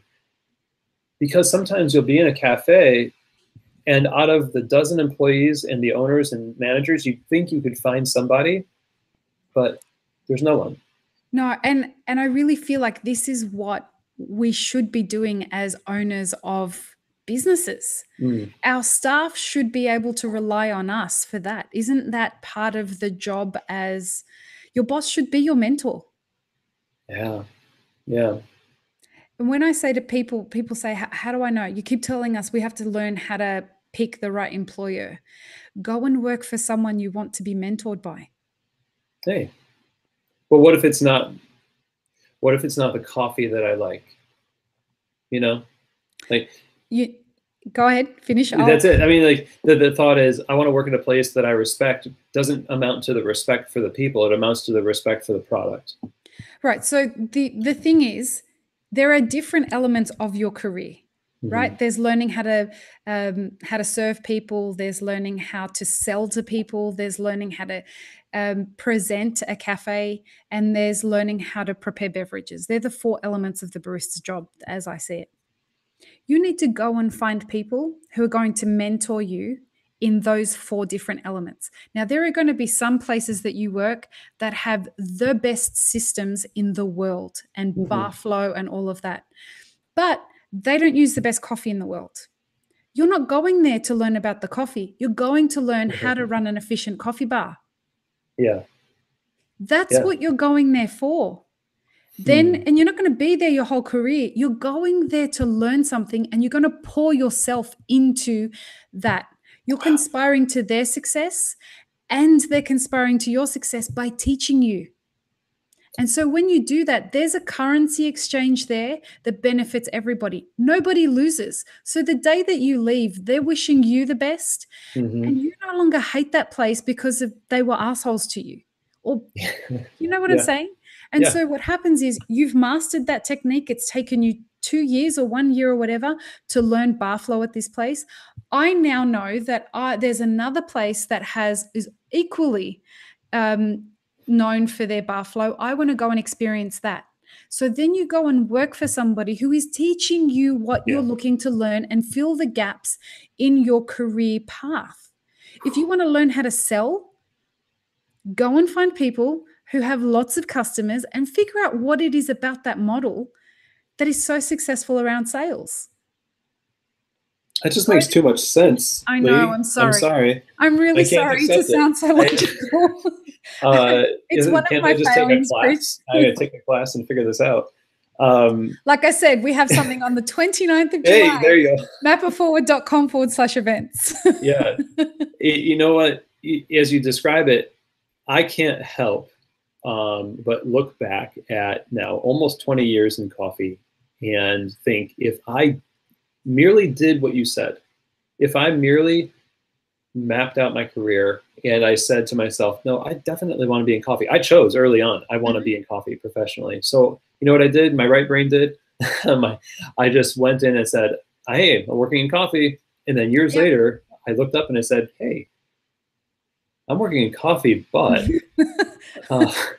I really don't know that. Some assholes. Sure. And I got great experiences too, but I didn't really gain anything in terms of tools that I could use to build something for myself. In taking a more ordered approach means sacrificing fun sometimes. You know, I'll say that if you're going to take your career seriously and get ahead, sometimes you have to say no to things that would, interfere with your learning. And it's not, you want to work with your friends maybe, and your friends are working at that cafe where all those champions work or whatever. Boring you want to learn about workflow. And so you're working at this other place that has a better bar setup, and you don't like the people as much necessarily. You have to have a strong vision of where you're going to go in the future. And only now in recent years, even starting this podcast, am I thinking, hey, it's time for me to really put myself out there, and not just in a capacity that's, flash in the pan, like winning a latte art competition or something like that, but in a way that gives back, in a way that also challenges me. And if you do that, you could go through that career path you just described and challenge yourself, and also give back to the community while you do it. You really do set an example for your coworkers when you're starting to map a career that's intentional. And we just don't have enough people doing it. I mean, I hope as we move through the years, I'm excited to see what our coffee industry is after Map It Forward has been around for 10 years. Nice. Yeah. Once we've started to get more people being very intentional about, I want to work for people who know what the fuck they're doing. This is how not only are we going to separate out who the professional baristas are, we're going to separate out who the professional cafes are, who the professional roasters are, because none of this is just for baristas. It's for baristas and roasters and wholesale sales staff and all the support staff and whatnot. If you're looking to map a career that's intentional, and you're going to work for someone because of the skills that you might gain there based on X, Y, and Z.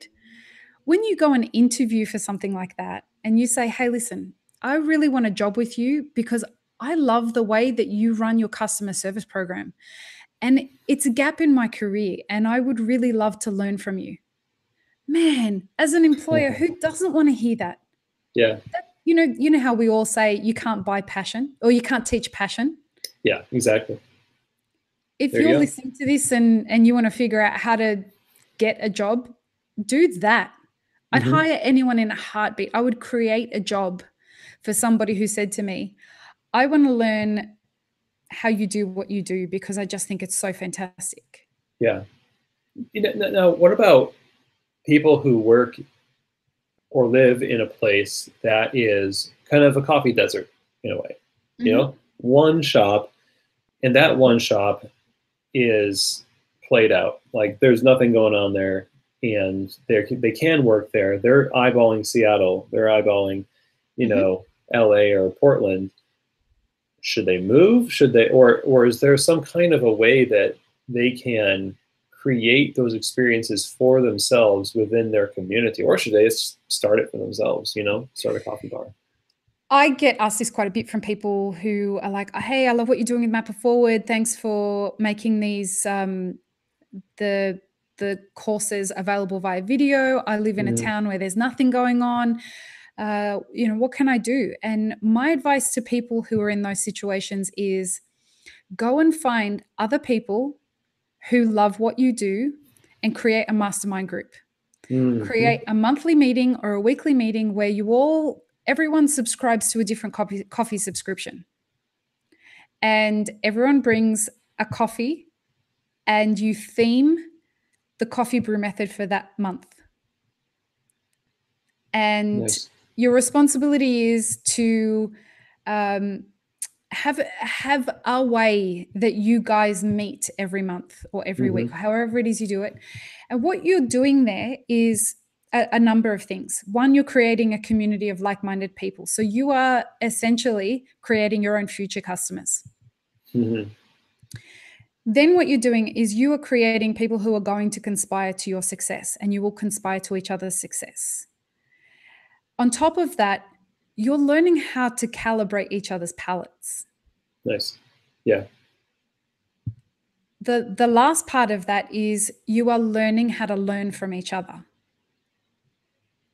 And in doing all of that, you are starting to stimulate your own economy. Now, Seattle didn't become the coffee town that it is in one day or even in 1 year. It took a long time to get like that. San Diego, where I live, is in that process right now. And it's going to be a long slog. We are going to become a big coffee town. But this takes a long time. If you have one cafe in your town and, it's pretty not close to third wave, there is the resources online now for you to learn how to brew coffee, how to practice that. Amazon exists. You can get all the equipment sent to you for not very much money. And just do it. Just create a community. Start it yourself, and then you'll find people who will want to come and work for you. Mm-hmm. Yeah. I mean, there might be some legitimacy to moving too, Absolutely, but not everybody's got hometown, that. People do it all the time when they want to, chefs go and learn from other kitchens, and they take all their skills back. In fact, even chefs that are currently employed and happily employed are sent by their restaurant to other restaurants to learn fish skills, knife skills, come back and share that information with us. So the community is, barista exchanges used to be a thing. There's a website called Barista Exchange from Bellissimo Coffee Advisors, but it's not so much centered around that idea. But barista exchanges were where one barista on a forum would say, "Hey, I want to do an exchange. I live in California," and the other one says, "Oh, well, I live in New York. Our employers are okay with it. Let's switch shops." And I thought that was fantastic. I always wanted to do that. And then it kind of died out. And we're trying to bring it back for Mapper Forward. We're going to do it between Australia and America. Ooh, nice. Yeah. So hey, there's got to be some after doing this for this long, there's got to be some fun that we can have. So we're arranging for there's an announcement that we're hoping that we're going to be able to make with regards to some stuff that Mapper Forward is going to do in Australia later this year. Exclusive in this interview, in this discussion, right? You just dropped this.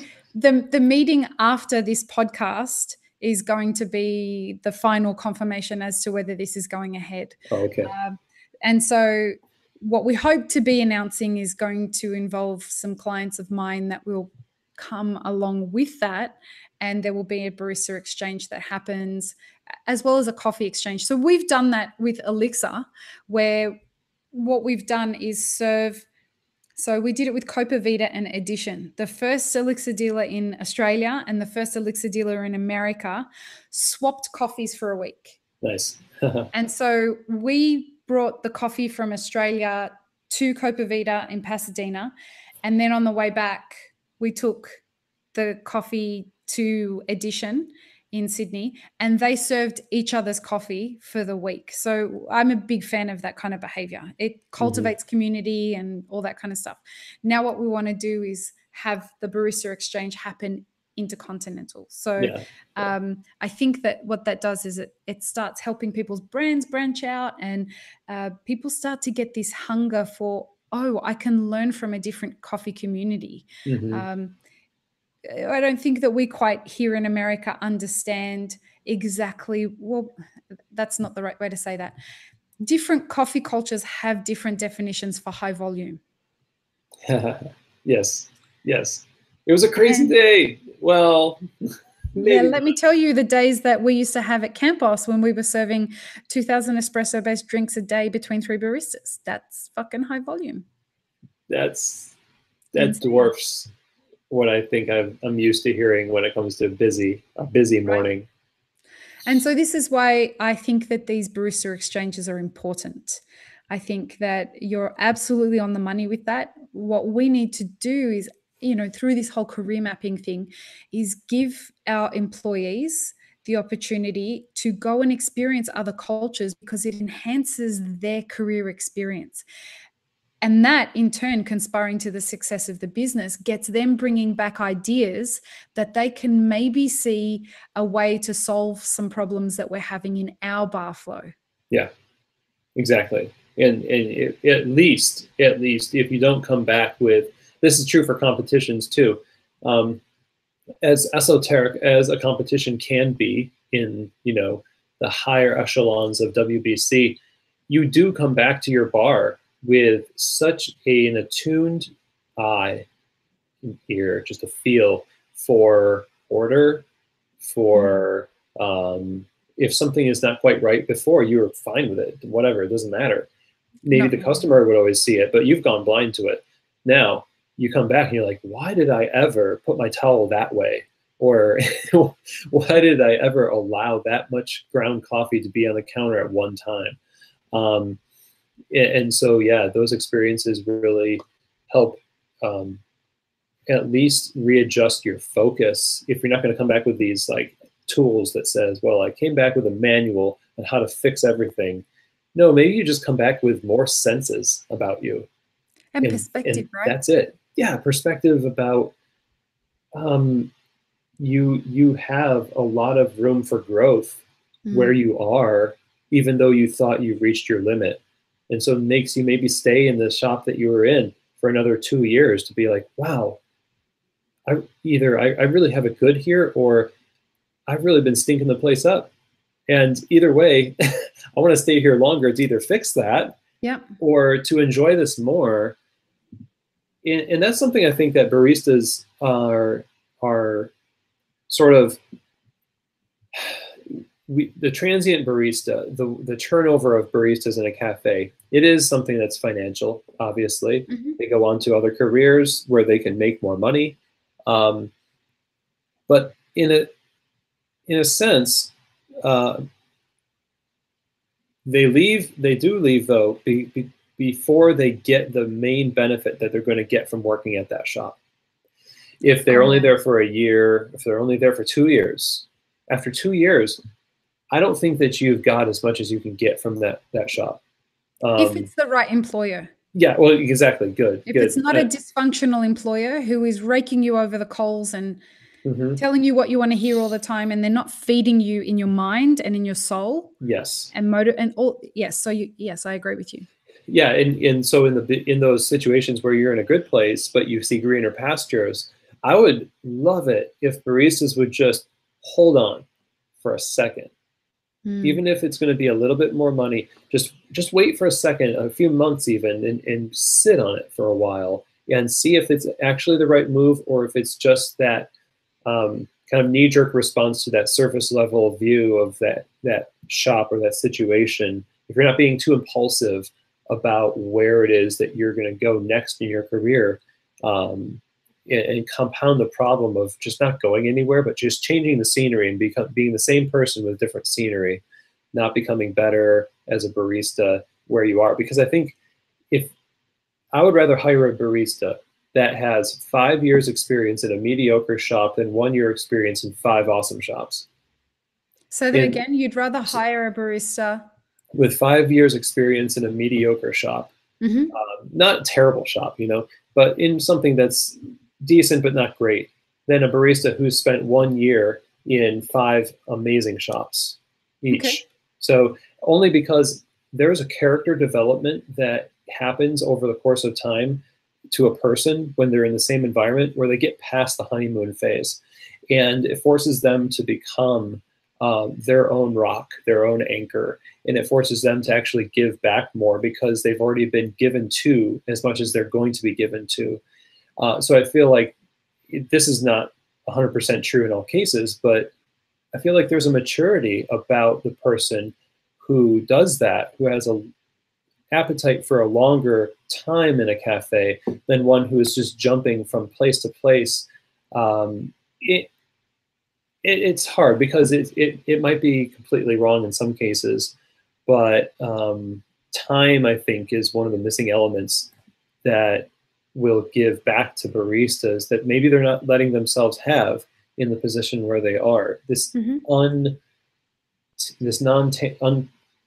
You can't touch it, you can't feel it, it's not tangible, but there's an element of pushing past something in yourself when you get to that point where you feel like, this is boring, I don't want to be here anymore, another day at the office or the bar. And then you just kind of keep going, you work past it, and then you get this second wind about you, and you start to feel like, yeah, this is, oh, you know, I don't know why I was thinking about leaving before. I actually have it pretty good here, and there's these new opportunities for me that someone who sticks around for a long time actually is afforded. So I know that kind of flies in the face a little bit of what you were talking about earlier, which getting what you need from one cafe and then getting it again from another cafe.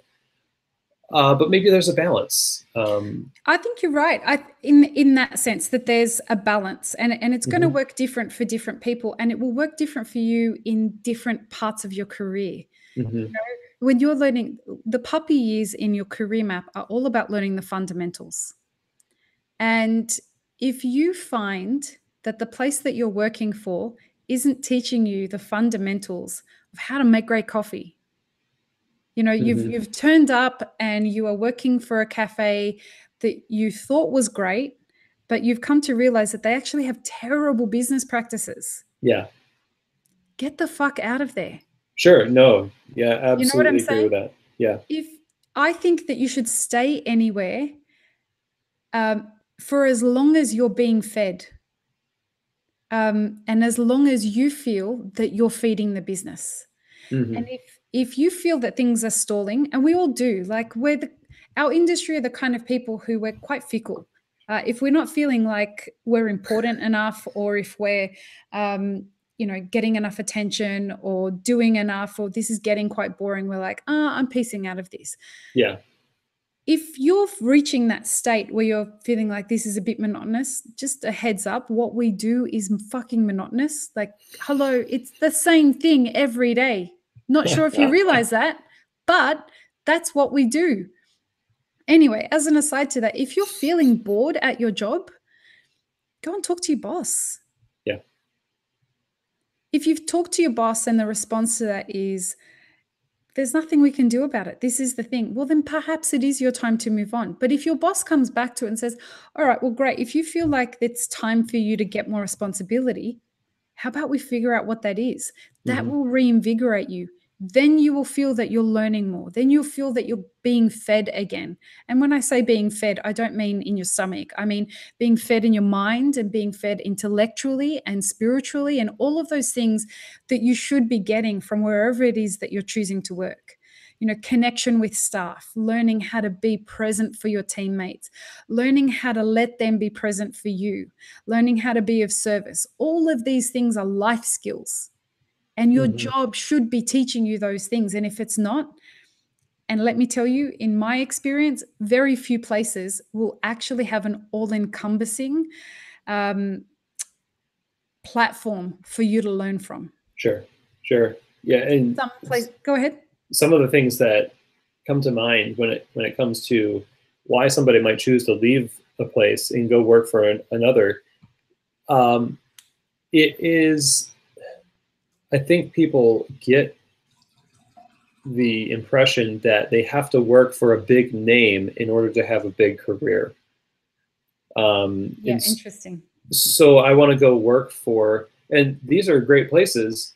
I mean, I've never worked there myself, but I hear from, you know, people that have come from there, you know, working for Intelligentsia, you can work for, you know, Stumptown, you can work for, I don't know what it's like to work for Blue Bottle, but if you have it on your resume, it's something that's going to build your resume.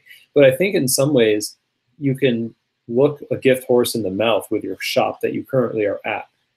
You're currently there and you're like, well, it's not really like I can put my resume out there to somebody and they look at this name, they're like, well, I don't know that cafe. You know, where is that? Yeah, I never heard of them. So now my resume is not as good because it doesn't have that name on it. And in some ways, I think that perpetuates that problem of perceived value based on brand, based on image. Yes.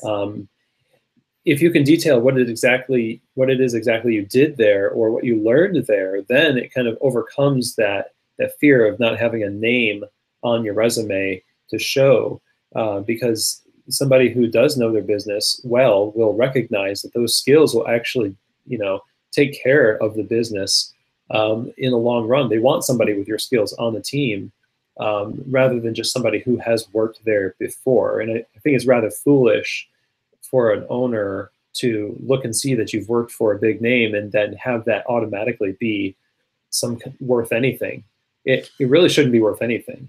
I think when that happens, an employer is excited about having you with them because they're looking at what you can bring to the business. Can you tell me exactly how Intelligentsia does this? And can you tell me how exactly, it's that. And that's a horrible trap to fall into.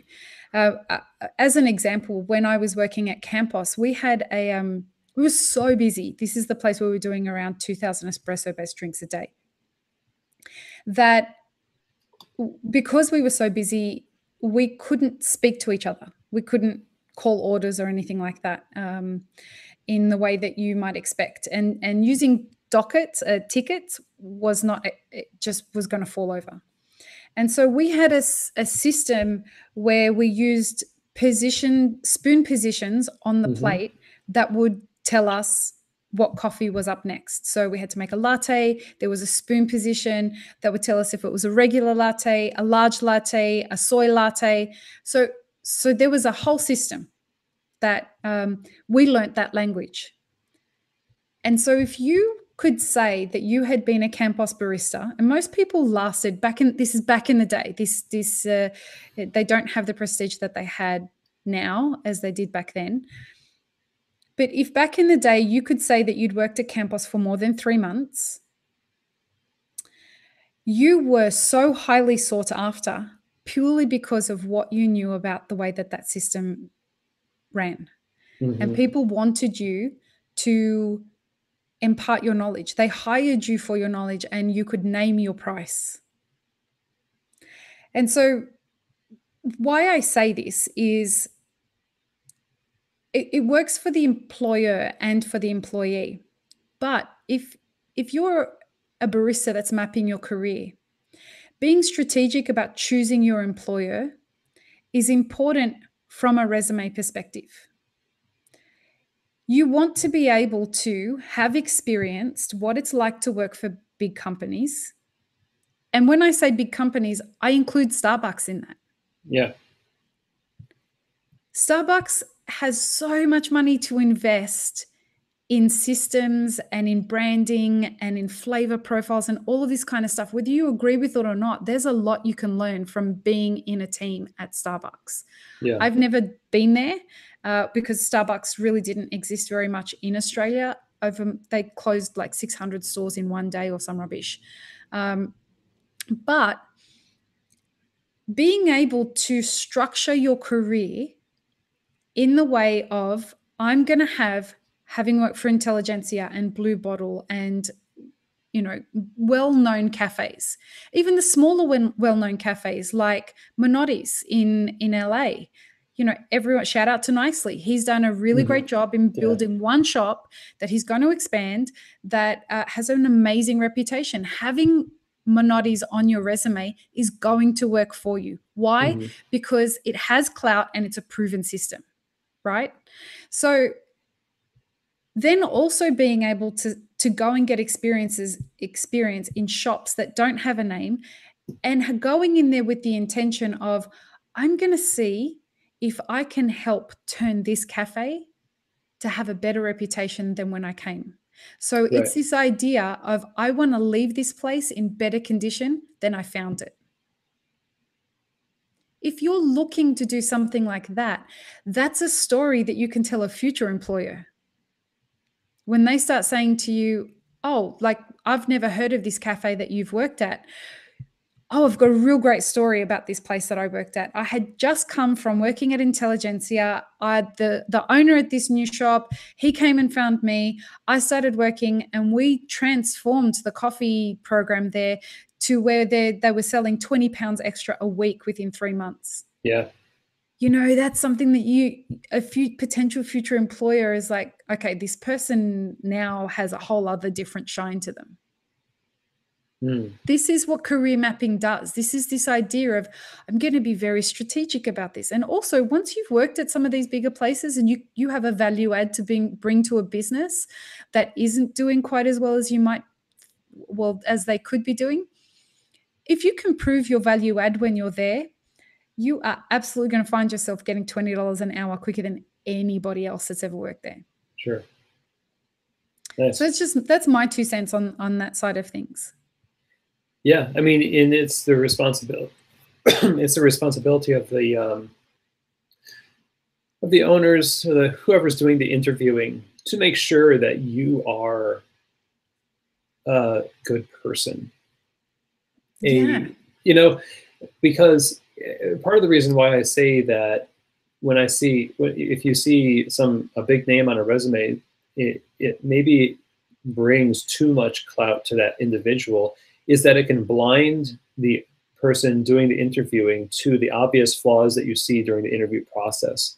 So tell me more about that, Chris. So if I have a hunger to know about the spoon system, or if I have a hunger to know about bar flow or whatever it is, and you have all these skills, right?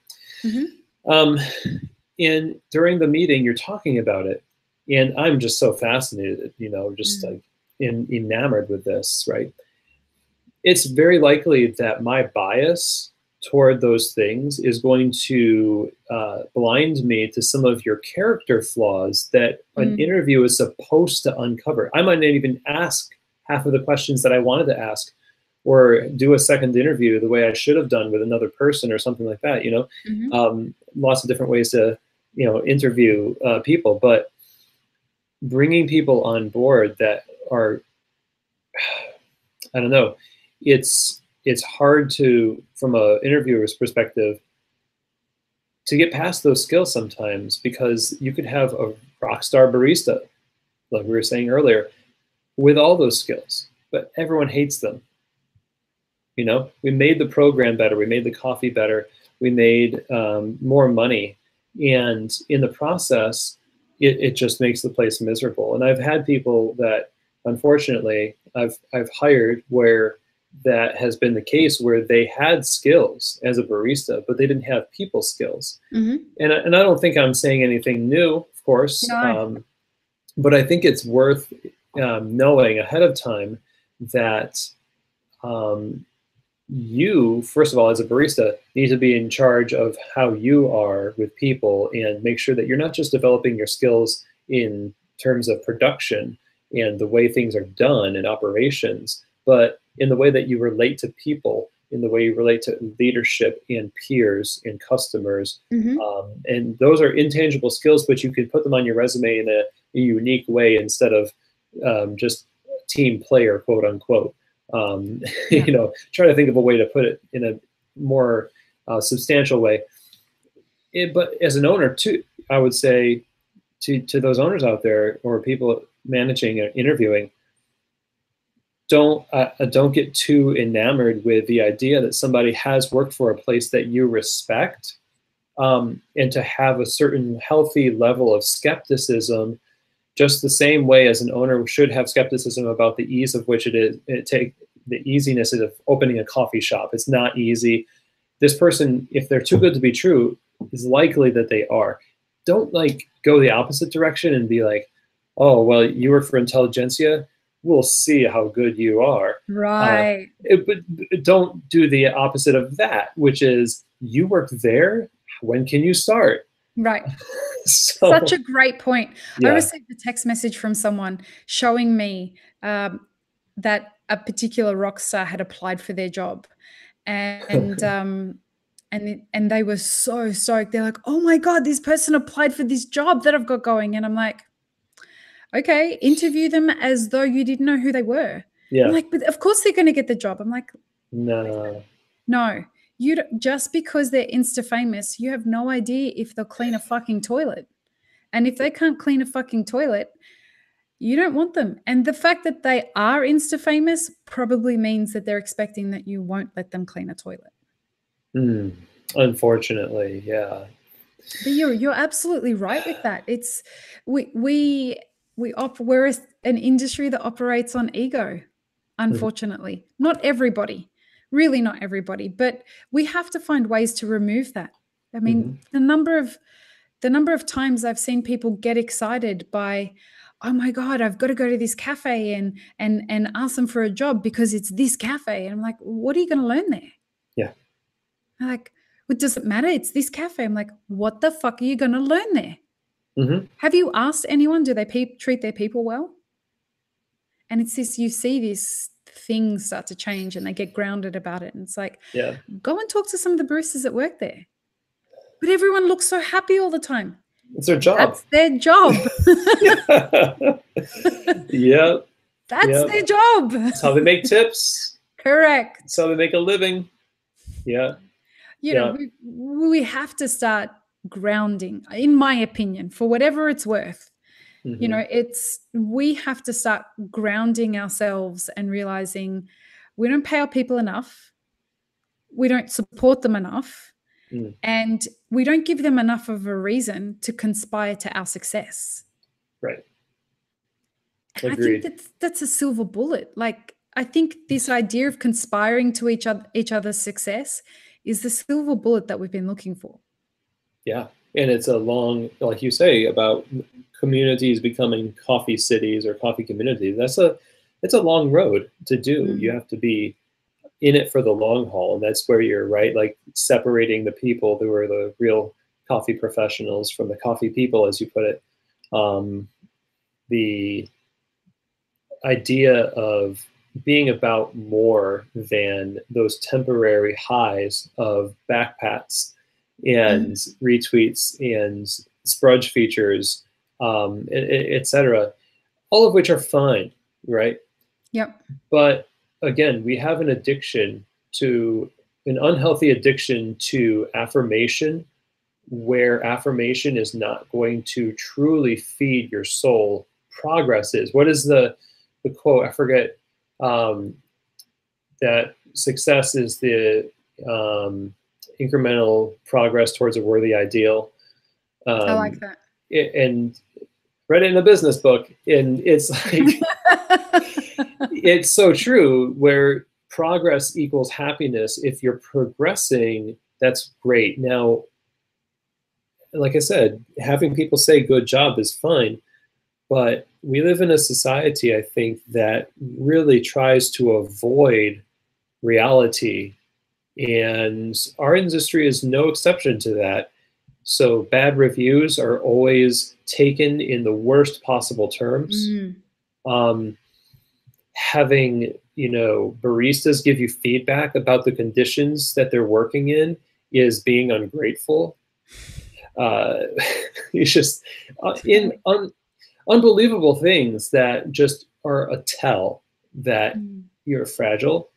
In a way, we all are. So why not own up to it? Yeah, strength and vulnerability again. Yeah, exactly. And so make some progress, take the medicine of life, like involve yourself in life, real life, a real coffee bar, not an online coffee bar. That's what really frustrates me. In fact, that's why I started America's Best Coffee Shop competition, was in the hopes that it would create a list of shops where people could go and not be disappointed. I love that idea, honestly. Just having, you go to a shop and you think, man, there are first of all, there's great reviews. And how many of those reviews are really great because people feel obligated to leave a great review? That's scary when you think about it. How were you defining it? How is America's Greatest Coffee Shop defined? Well, I didn't choose the name, unfortunately. I would have chosen something with less hyperbole. But because I'm telling you now, every Australian that hears that is like, oh. Yeah. No, So anyway, the competition was a 3-person team from an actual coffee shop, 90 days on the employment roll in a coffee shop. A certain number of applications were taken, and they were all secret shopped. And then the ones who performed the best during the secret shop were invited to compete at Coffee Fest during we set up in 5 shipped crates, an entire coffee bar working completely on flow jets. Wow. and they competed for 30 minutes. They ran a bar. The attendees could come up and get coffee. We had secret judges that would deliver their drinks to us judges. I was one of the judges. Pete Licata for a little bit was one of the judges, and so was Ryan Soder. Terry Zinowich, he was one for a while. But it was so interesting to see how people worked as a team to work the bar. They had to have pour over options. They had the espresso machine and the register, and they would take orders. And you wouldn't believe just how buried. You would believe how buried the espresso got most of the time. Yeah. How messy things got, and what kind of cross-contamination of towels we saw. Oh, yeah. I mean, real bar stuff happens after the 15-minute mark of serving drink after drink under high scrutiny. You know that it's an expensive competition to put on, and so it didn't last too long without proper funding. I keep crossing my fingers that one day maybe it'll come back. But you know, one of them that's come up is that it's a really fun kind of team competition that I just saw Chris Baca's video on, was the Crush the Rush. Tell me more about that. I haven't seen that video yet. As far as what I know, Crush the Rush is they have two machines, and a 3-person team is in charge of making a series of drinks under pressure, and they have to deliver them, or they're timed, deliver them to judges who can either buzz them to remake it because it's not up to snuff, or accept it. And if you get the person who gets the acceptable drinks and the first number of acceptable drinks wins the competition. And it's, you know, really loud. It's really fun. They have a thing where you have to stock the fridge midway through, and they don't tell you when it's going to happen. Wow. That was really genius. Yeah. We tried to do something like that where it was like, I let attendees talk to the baristas while they were competing, sometimes in the wings, just to see how they would treat people that were bothering them while they're making drinks, which was funny because one time this lady who was working the espresso machine just totally snapped at this attendee, like, we are competing, and I'm just like, marking it on your sheet. Yeah, customer service much? Yeah, exactly. So there's that elitist kind of, I'm a competitor right now. You don't have the right to talk to me. What? I am not a real person. Who are you talking to? Yeah, right. But the whole point of defining best was based on how people function in the context of real scenarios that they find themselves in on a daily basis. When it's really easy to make those compromises in your drink quality or your bar flow, when it's easier to just keep pushing tickets towards the espresso machine than it is to start prepping drinks to help them out and slow the line just a tad. There's some things that you need to do as a team player that you give yourself an out for. The hope in that was if you show it here under this type of pressure, then through that in the secret shop, then you could reasonably expect a good experience at this store. Yeah. So yeah, we have Instagram, we have images of what life is like in these coffee bars, but when you walk in, I mean, no coffee bar is going to be 100% amazing. It's just not. I've never worked in one. Sometimes it's going to smell like Simple Green. So, you know, sometimes music is going to just go off the rails for a second or maybe longer. And it's just not going to be your taste, and it's going to be too cold and your drink spilled. It just is life. And we have patted ourselves against it so long, we don't know what that's like anymore. And it's the recovery is the most important part. I keep saying this to baristas that I train. If you approach something that goes wrong as though that was what was meant to happen, you get straight from this problem happened to the solution that much quicker. Yes. Rather, you eliminate the drama. Like, stop being dramatic about it. Just figure it out. And, you know, let's say you spill milk everywhere. Okay, so spill the milk, recognize that you've spilled the milk, clean it the fuck up, and get on to the next coffee, rather than, oh my God, I spilled milk everywhere. Oh, well, thanks for the drama. Now everyone in the cafe knows that you spilt milk. Have you been as validated as you could be? Do you feel shame? Yeah, it's like, fuck, really? Just clean up the milk and move on. Yeah. It's that kind of a thing. You know what? I used to get so embarrassed about mistakes that I made on bar. Yeah. I mean, I would get flushed, just totally red-faced about it, and people could tell. And I can look very angry when I'm just stewing about something. And I'm better now than I used to be. Because we learn and we grow. Because we learn. Exactly. And That's I have people that tell me in my life, but man, that would just make me the angry barista that does the angry dishes. You know what I mean? Like, I'm doing all of my side work with extra oomph that day because I want to take it out on the mop or whatever it is. Customers can tell. And it's kind of a game now to see as something happens. Now I just I watch it happen and I serve the drink and then I go right to pick it up. No one knows that it happened. And even if they know, they see me, I'm a flight attendant. I don't get scared of turbulence. Okay. And if I do, then you should too. That's the message. Absolutely. And this was the thing that working at Campos taught me, that if we're a well-oiled machine and I fuck up, my team have got my back. Yeah. My team will stretch themselves a little extra to compensate for the time I have to step out of being a part of that oiled machine to fix the mess that I've created. Right. And this is why I say working with in different cafes, working with different teams, it's going to teach you shit that you will never have learned in a place if you stay in one place for 10 years. You will learn things like how to be more flexible and how to be supportive and what it feels like when people aren't supportive. Go looking for places where the team works well together.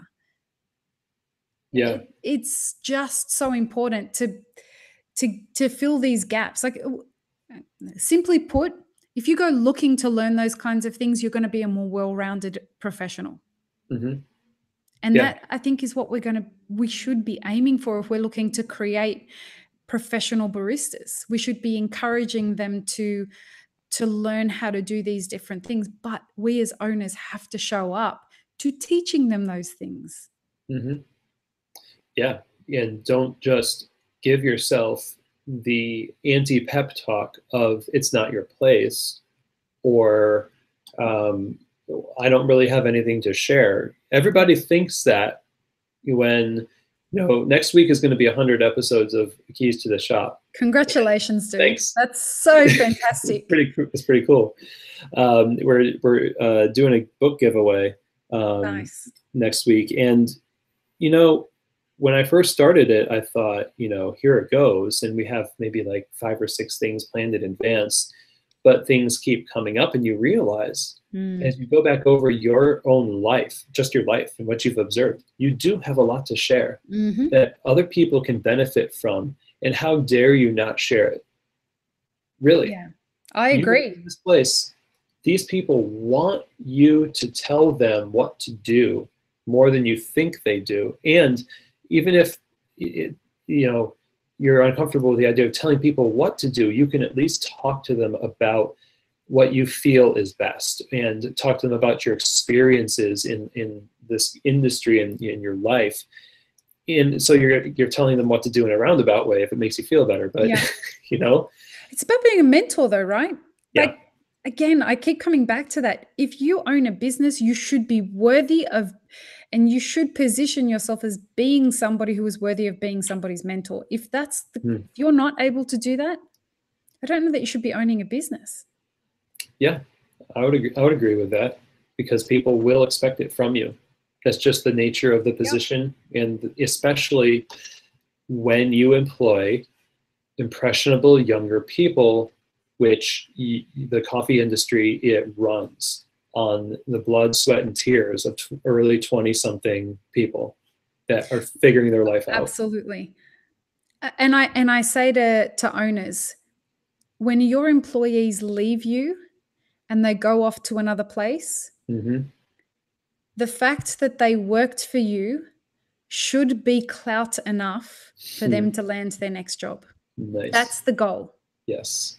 That if the rest of the industry wants your employees because of who you are as a leader, you've done your job. That's great. Yeah, perfect. You are funneling. Rare is the person who's going to be in coffee for a very long time and always be your barista and always work in your cafe. Your business is only going to be so big. So people will become engineers. They're going to get that music degree. They're going to do the thing that they're actually doing and they're passionate about, and that's fine. The world can be made a better place if the places where the future, let's say, the people who are the future, these young people, where they work before they launch themselves into their career, coffee shops, pizza places, wherever it happens to be that they find employment during this time, if those of us in that part of their life took on that responsibility, then we could literally change the world. Absolutely. Yeah. Absolutely. Especially because we are customer facing. We face most of the world. If we take that energy that we're perpetuating within our teams and feed the community with that vibe, come on now. Come on. All with coffee. You know, it's going to be really interesting. The next week we have Mark Dundon. Do you know Mark Dundon? I don't. You and I have to put you two in contact. We have Mark Dundon on the podcast next week. Mark is my mentor, one of my mentors. And he is I see him as the godfather of the specialty coffee industry in Australia. Wow. And super unassuming. He's one of the owners of PCP on Fairfax. And PCP in downtown LA in the do you know PCP, Paramount Coffee Project? No. When we go to LA for Coffee Fest, that's where you and I are going to go grab a coffee. Nice. I'm really looking forward to that. It's going to be a lot of fun. Yeah, it's going to be good. But Mark is one of those people who is a big advocate for the whole supply chain and us as a coffee industry being able to influence each other and better each other, and right from the farm. And he's got some real concerns about this term specialty coffee and this idea of we tend to have so much focus from the cafe end of this thing called specialty coffee, and we want to make the world a better place with this thing called specialty coffee in the cafe. But how are we doing that at the farm? How are we taking, yes, we have a job and we need to learn how to do that with regards to making the lives of our customers better. Yeah. The other idea is, how do we take that back through the supply chain? How do we? Yeah. Right? That's the elephant in the room for sure. Absolutely. And so Mark wrote an article called Specialty Coffee is Dead to Me. Oh, I've seen this circulating. I shared it. Yeah. Okay. Oh, good. That's where I saw it. So, I'm going to see if I can get Mark on your podcast, because I think that you would love to have a chat with him. But he's a big advocate of how do we create experiences for everyone that's involved, whether it be in the cafe, whether it be the green, whether it be everything in between that, in the roastery. How do we create an experience that makes sense and feeds everybody in all the possible ways it can be fed?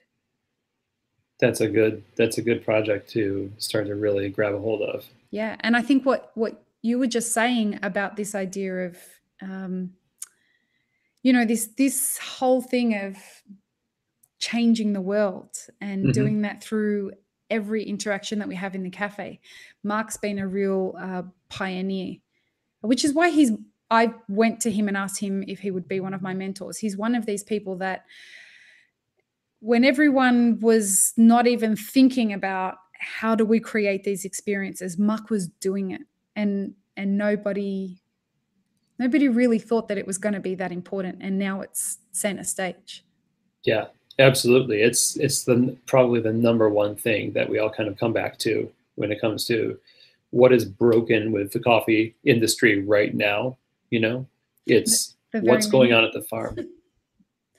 That is the most important thing. And I think that we have not realized how rapidly our supply chain is dying. Mm-hmm. And if you haven't realized it, go read that article that Mark wrote. You'll find it on LinkedIn. And we'll link, I'll actually link to it in the show notes. We linked to it also in the episode that I did with Christopher Ferran. But Mark's coming on the podcast next week. We have to get as much attention as we can around this article and the questions that Mark is posing, because if we don't, our industry could die within, or shrink significantly within 10 years. And you know, he and I were talking the other day for a couple of hours about it. If we don't fix this, all of these businesses that are supplying coffee are going to die. Mm-hmm. And we have a real responsibility to start legitimately taking care of these farmers. And understand how to build relationships, long-term relationships, to see how that's going to go. So I'll make that introduction so that you can have it, if you're interested in having a chat with him. Yeah, you don't have to it's not a hard time to convince me. Yeah, it sounds good. Yeah, you guys will get on really, really well. Cool. The other thing that, if anyone, I shared this on Mapper Forward's Instagram. If you haven't seen the article from Vanderbilt University that Edward Fisher has written, did you see this, Chris? No. It's an article called "Quality and Inequality: Taste, Value, and Power in the Third Wave Coffee Market." It is an outstanding 36-page paper that was written for business. I'm not sure the purpose of the paper. It's a discussion paper, but it was written for Vanderbilt University, and it's fantastic. So cool. I'll try and find a link to it. I have a copy of the article in PDF format. If anyone wants it, we've been telling people to email support@mapitforward.org and we'll send you a copy of the article, no problem. But these are the kinds of discussions that we want people to be engaging in. We want people to start talking about what's fucked up about our industry. Let's talk about it so that we can fix it. Yeah, that's how it happens. We put our heads together and think of creative ways to make everything more sustainable, and we'll all have jobs in the future and make the world a better place. Yeah. That's the goal of what you and I are trying to do. Yeah. Well, people to be happy running coffee bars and working in coffee bars and going to coffee bars. That's, if we can increase that and, to increase the health of the overall industry in the process, then you can feel good. You can feel so good about, like, as an owner, you're contributing to the success of the farmer as much as you're contributing to the success of the barista, and you know it for you without a fiber of doubt, without a shadow of doubt. You know that you are. What a great place to finish off the podcast on a positive note. After 3 hours. Yes. Which felt like no time at all. Thank you so much for coming on, Chris. It's been an absolute pleasure. Where can anyone that wants to jump on your podcast, and anyone who's listening to this, you must listen to this, to Chris's podcast, Keys to the Shop. It's fantastic. How do they find it, Chris? Just go to keystotheshop.com or, search Keys to the Shop on iTunes. You can follow us on Instagram. It's just @KeysToTheShop. And that's pretty much it. My email is Chris, CHRIS, @KeysToTheShop.com. If people want to reach out to me directly. And you could also, give me a call, 502-715-1465. Earlier we were talking about if you've got some things going on in your life and you're a barista at a crossroads and you're just like putting your head up against the wall, maybe something I know can help you. So you can email me, call me, whatever. But those are the ways you can contact me. What a guy. That's so generous of you. I'm not quite so brave. You can go ahead and contact me through any other method except my phone. I discourage people from calling me, no matter who it is. Text me, email me, whatever. I don't want to spend time on the phone talking to people. You're much braver than I am, sir. Well, I put it out. It's funny. I put it out on the podcast at least 3 or 4 times, and no one's called me. I'll call you. I'll ask you questions. There you go. Help me. Thank you so much. I'll see you next month in LA for Coffee Fest. Looking forward to it. And thanks again. This was fantastic. I hope you'll come on again. All right. Well, glad to be on here. Thanks for asking me. It's been great. Everybody, thank you for listening in, and we'll see you next Tuesday for Mark Dundon on the podcast. Bye.